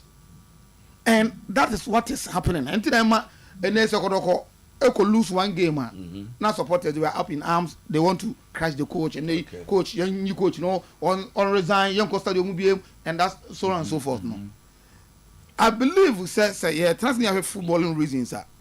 Coach needs someone now walk striker can no. when Kotoko lost to Legon Cities, Ewakra, and what can say relationship with Obia. Probably referring to Kotoko relationship with Effie. Now say Kotoko force omu game no. Omu game against Legon Cities no. I think they trickle extrema because they travel from Kumasi to Enyinase 7 hours there, 7 hours back. Ombedu and Ombedu Monday. So they only had Tuesday. Whilst Legon City born on game on Saturday, they had a lot of rest. So Kotoko and that rest no call that game no. So attribute Kotoko defeat to that distance no more cover, you know. Ghana, so you know in system Kotoko over the system. Arguably they have the best Barca in the system, but still you still feel it. And a koi. Now back to Kumasi. You see the point. On Wednesday, Ubo game where you come back to Kumasi, you move to Obuasi to play Heart of Lions. So the coach feels on footballing reasons that has had a toll on the team.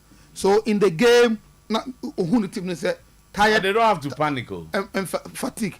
They don't panic. They don't have to panic. But the supporters and those who are close, who say not strike a class, me say I will say Benoma standing. Say the Oyerepa or Frantuma whatever or something like that. No. Abubakar na o Frantuma na so you know. Kotoko themselves are their own enemies. So and if you see a Kotoko inside Kotoko person or the way I comment to all run about the team, you ask yourself what is this? I don't know. Okay. It started from Kotoko lose that game against Legon Cities, you know. And they started predicting Kotoko will lose against Heart of Lion. And now they are also saying it's not about 3 games. Hey, Kotoko Sam will lose. Really? Oh, those who talk to those who are closer to the team. You see the point? And the one I will be born. Why? They feel like something that would get the coach out of the team is what they are looking for. Hey. The inside Kotoko people and inside yo to the extent that those people are call themselves operation for no. As if the operation now works, Juma, obviously them too so go. Operation for some of them too so go. The problems no from the operation now more suggest Kotoko team manager and the coach, but and they have done a lengthy discussions on that, and the team manager and the coach there's no problem. Yes, and they mean information if you know. I want to believe that information. I want to believe that information say team manager and the only coach, you know. Okay. There's no problem. Okay. But then the other aspect of Asante Kotoko, they feel like everything is Coach Ogum. They're not looking at why the team started. A team saki whole players everywhere. You put new players together. Yes. It wasn't the coach's decision. All of them. You put a new team together. We are including Kotoko supporters, most of them they say they beat House of Folk on the time and now we put a new team together. And they thought say team now is ready. It has to go. Me now me kind of say Kotoko is playing even beyond being expectation. What I say? How Kotoko started end game on no munya and how no mu ba mu ntimi shed nyina no tells you say a team I put it together expect say team no ebe jelly. So Heart of Lions Urban Misoto, I saw Heart of Lion team how they possess and how they play their game. Coach Bashir Roswell have done a lot of job. Over last season Heart of Lion will so don't survive way. And they Heart of Lions next as a time Heart of Lions when you say me dear man go for cancel no. So if you won't say all of a sudden, I'm picking them. I will be on another telemark. Lions aside that on a good pitch. He's built the team. He's built the team. Almost sure that is in possessing the ball. And Bashuru na Haribe can age one. I know because I said a House of Folk. And as well, who's the House of Folk when they were looking for a coach? For the call. Last season, you started second round. And yes, what build it. Also, Kotoko from last season beginning. Second place. One is Gold Stars are Sake. Heart of Lions are Sake. Team men are Sake. But you're trying to do one. That's every crap. So I feel like the pressure Kotoko na edi mo edi matimo. Somebody now I say somebody must step in. Okay. Now Pinkra so ordinary form. Now because the pressure will be a free banning name on all those Uncle so we are bubble. What's a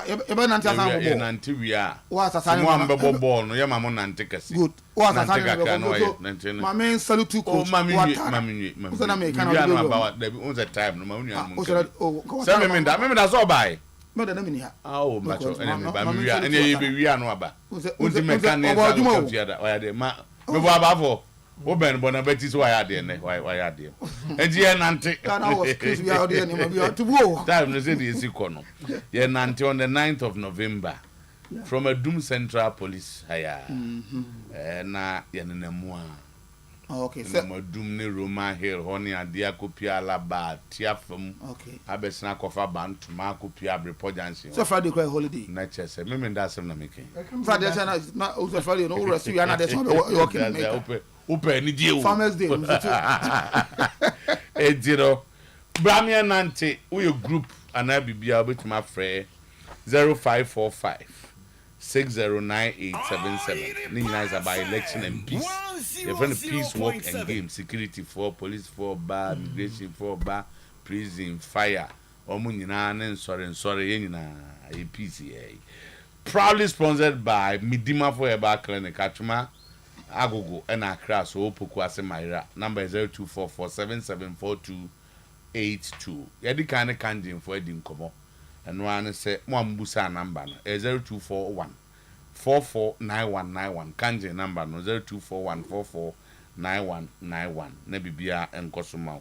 Afe bafo one another okay bafo neba. Okay, grow fine. Yeah. I know what piggy. One and I say I ambassador and I say go fine. Okay, near dear Tierney say Omo Muntimin now, Muntimini, Diomonia numbers, Nene Maniama, aha, Nina, Dinian, Noni Kuku, near dear Nanka, Baba.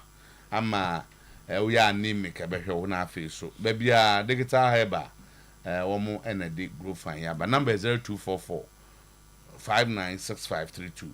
0244 596532.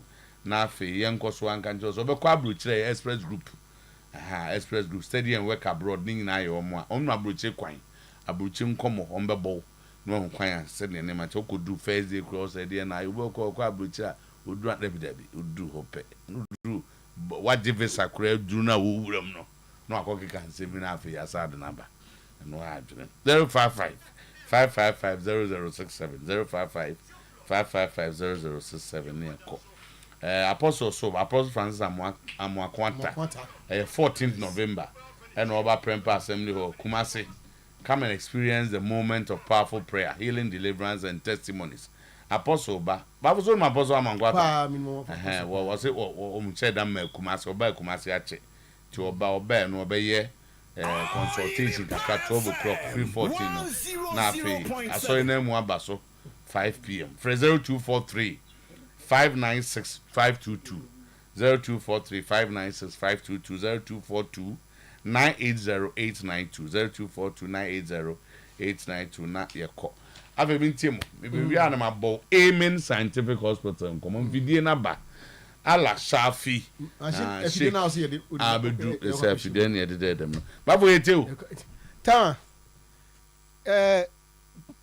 ya kai say ogun wan hwe ya pressure be ba ne so we obi ana wasoro da fama na wutietie en sama na call around kotoko circus ni dia de esi wo oboase enra no enye nwanwa na ohia se obetime nya win na ede sa attention na kofom enti de esi no tama unse even on the show Saturday I think obedni jibo nyina ema won say omu pick signals say some of the supporters wan sha ebia okwa adakwaja kwakwa training kwa no ebe ye en no omo mind say indications no enra o boase man ma ho say edman kwa be ya on fanto ho no me I don't subscribe to it before say a bit odum for the man edman ana omo refi an kan eno no ho no me nkai o me for say a bit early back out of lands for can no I'm patrolling omo so as say or try say or any team ni be fi say omo enya results because the kind of pressure na what team no so no any sense man na team ni ho no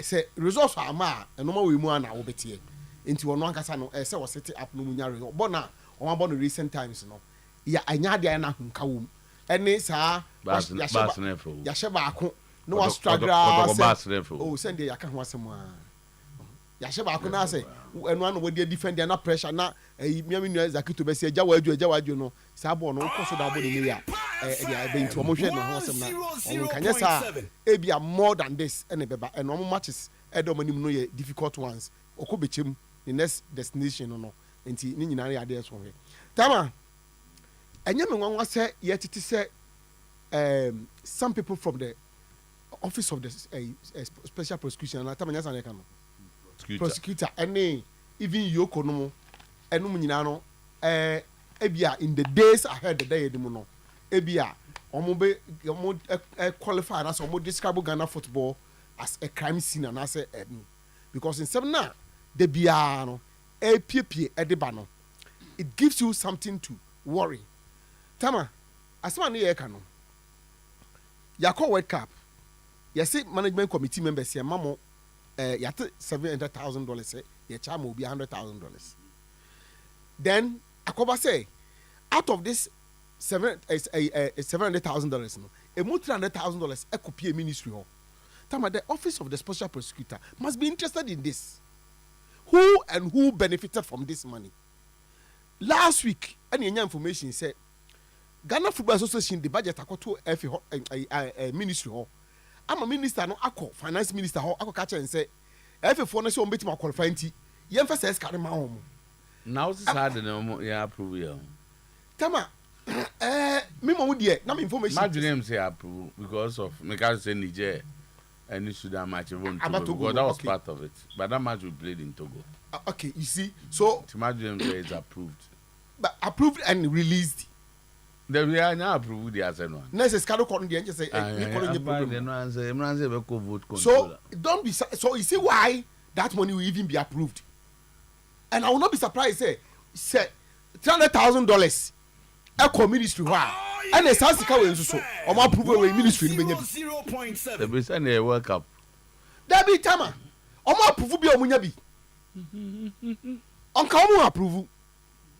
Come by a proper scrutiny.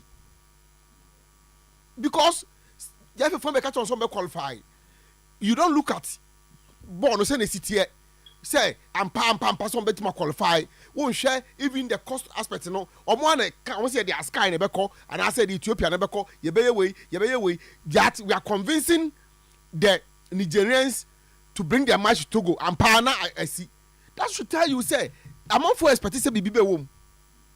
And I think say ye two my way wahya aye ye nuanom ye nananom ye ofafo taxpayers nkakrakra omotiti adum ni kageti ani adade nkakrakra ye di omo na abaye fo chesi so mo makora na adade nkakra yi pa na se bia se say na nkofo di ni dia somebody should be interested in this. Yes, somebody should be interested in yet be when is ana kose ya ni eja ni sa na se ade chia ni abaye ye ana ekosa. Okay, enti babo me dia me anyam nwanwa tama in the days ahead e be very interesting because information I'm picking say Mr. John Ansa case na wo justice tama ni din ya na mo me say first no na ko ba wa dey be do we mami ko hidi no justice nyewolema court no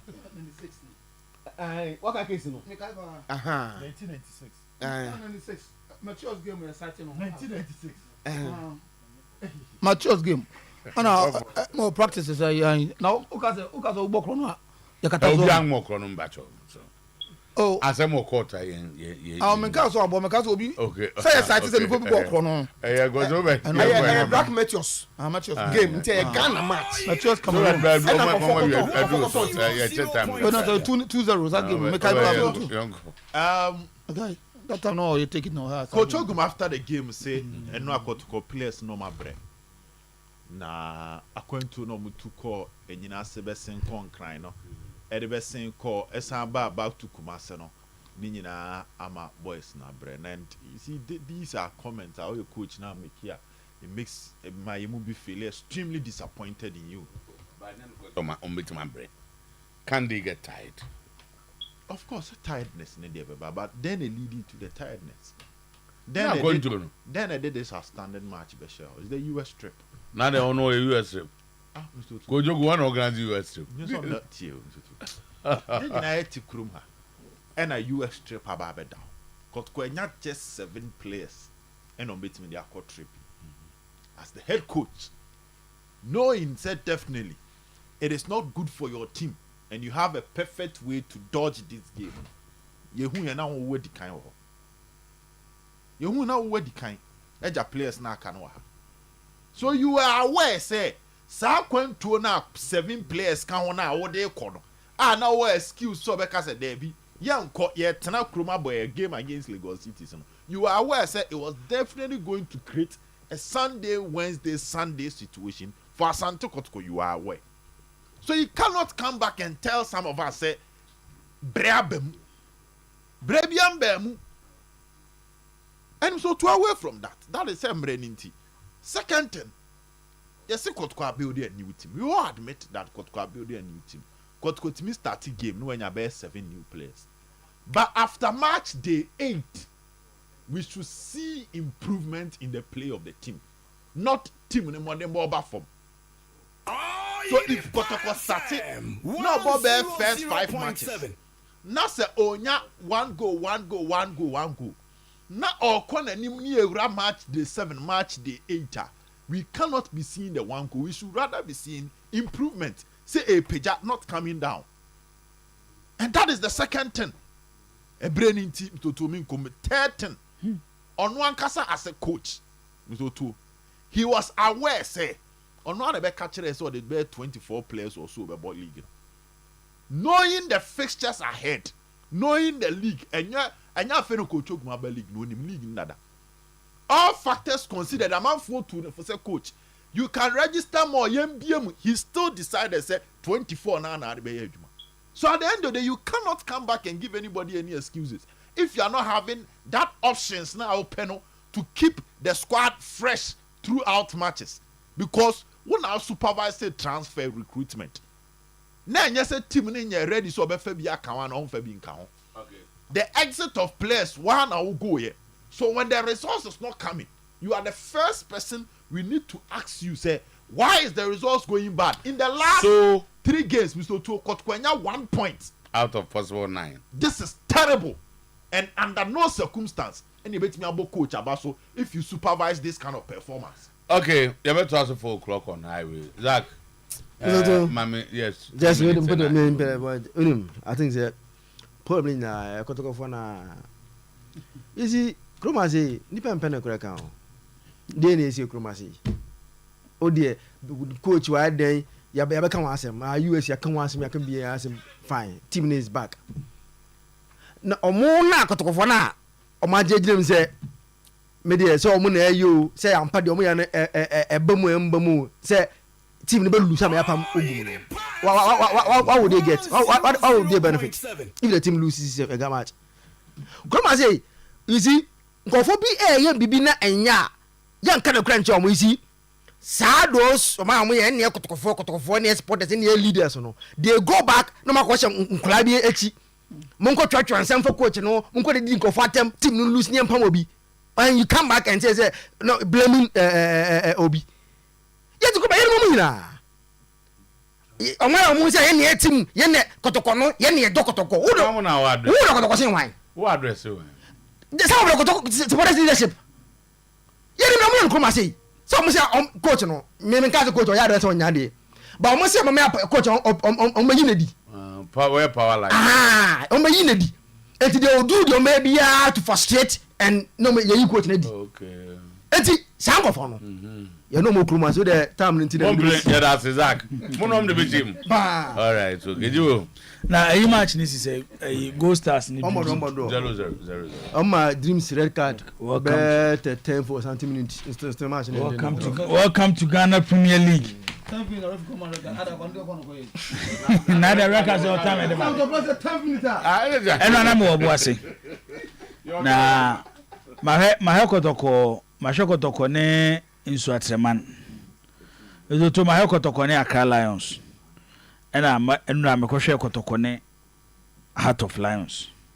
the man opportunity antena stadium manhwe kotoko ne young apostles ena kotoko ene samates bizuto asem ni nyinani ena obi o te Obuasi Lincoln Sports Stadium o ena establish say when it comes to possessive football, the master of possessive football ewo Ghana enei could Bashir Ford obi entime no so watchere from the back. No, say yakase team nkuta ball no more express omo nkyere said the ball na besi akọ park ne so a could Bashir for the musonko. Now there's a Heart of Lions mpo ene ye kan na so onyini a ye hwe bash team a odigi league with Kotoko. Menya sure say recent years ye nya Kotoko side bi am to no mu kuta ball no more express omo hu ye e chance bash team no. As go team okọ build ye. Enti we de enye bibio bi betimi edi ho akini. Eno na nchen no could bash or experience o. Eno obi ote ho onkasa eno wagya dan ni leje. Ti eno ye ogum ni ni aje. Ogum ni ni aje na di ati agina. And I know say ni aje mismatch. Ogum babu na kuno. Send they see of agisi. And I me fu say ni aje baby a wafa no am to or do you grow to become a top coach, you know. It's very good because when you're a good teacher in Coach Bashir Ford. One player me fu say after the football career how intelligent and know you know so to me be a good coach than any age. Na Kotoko team no me ne baby kakra me no be the adwene and e ba be si okay last year time a to IMC ni din ba bonten a ye de ogum din shemu no. And say wo penipa ba me no mo start rosy say ye nyi coach ni fra IMC ma na me ka ho bi because coach there to eso wo bi etene soro I be question the decisions. So the coach ekwa management ho a he feels comfortable and certain decisions untimi question no. Last year at a point e be problem akotoko. Because e do stage bi no. Na management na ogum na wo mu bi no untimi kan ogum asem. He was even bigger than some of the management members. It will be then no kan ogum asem. Yes, start season fufro. But yen ka sem we misotu Kotoko no eso. Bibia wo hu bia so. Mate say clubs na start raise concerns. Se Kotoko meet the club licensing regulation na da bi omo ya no ma letter ko ma finish omo nya abotre omo do mo yi beba. Omo board no mo yi. Omo nya ne manim ya. Kotoko bro sa anyoman so. Dr. Ogumi, the amount for kasia enye ball no mo bono. What say Makato say football move beyond mashenkwa. What shenkwa anya alone. And my referee say, yenya coach awaba Kotoko. The first 5 matches no ahye supporters wo mobo papa. Lugarozic meboa. Say one goal project ye pamono e okuruma ya. If they say ball no enya washenkwa. Looking at the Kotoko team carefully, it looks like Ogumo betimi aye adwuma no, but over too much. Omuntini 2 minutes so. Because there are certain decisions they say enra ebo we are say ofu say players na bre. Mizoto uye coach, una coach players no. See the report about even on players conditioner, who coach only the first person to see it, even from the physical trainer. Our coach or ye players ni training.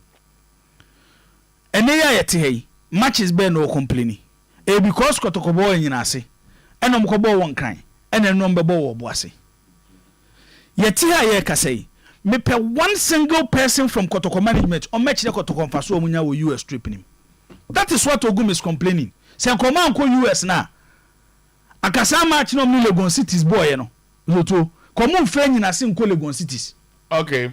So tell me chena say. Eti sa nyoma so bi ko kasa o. Ena coach ni kwa because ade say that supporters na no. And minim so mo ni Ogum management na bia na akeka che supporters leaders no. Say US ni ye ka se ye nko coach ni chinchin na obekọ. So what tell me chena o. US ni ye ka se ontwam coach ni chinchin na obekọ. Eti sa US na Kotoko ye no. So who the players ni ko wie and unfortunately who register 24 players. Musa ko US no, 2 players adwane. Enra Kotoko striker, omo leading striker, wopra. ya go bu na ko be second striker no onu ko US ni bi wadwane no na Asia or highway sports na into discussions so hey Emin scientific hospital one sem na egu so ayeka ye be ka say stroke shake any dia ni mu awo ho nsem ene yade aka nyina ko che machine numbi ebeboa ye 24 different certified medications signs into herbal medicine ye wo Kumasi Atwimatachiman kwada so of Fancy Kwanso your number ni 0277001234 0277001234 0241367349 you be sure on our highway there see news this year.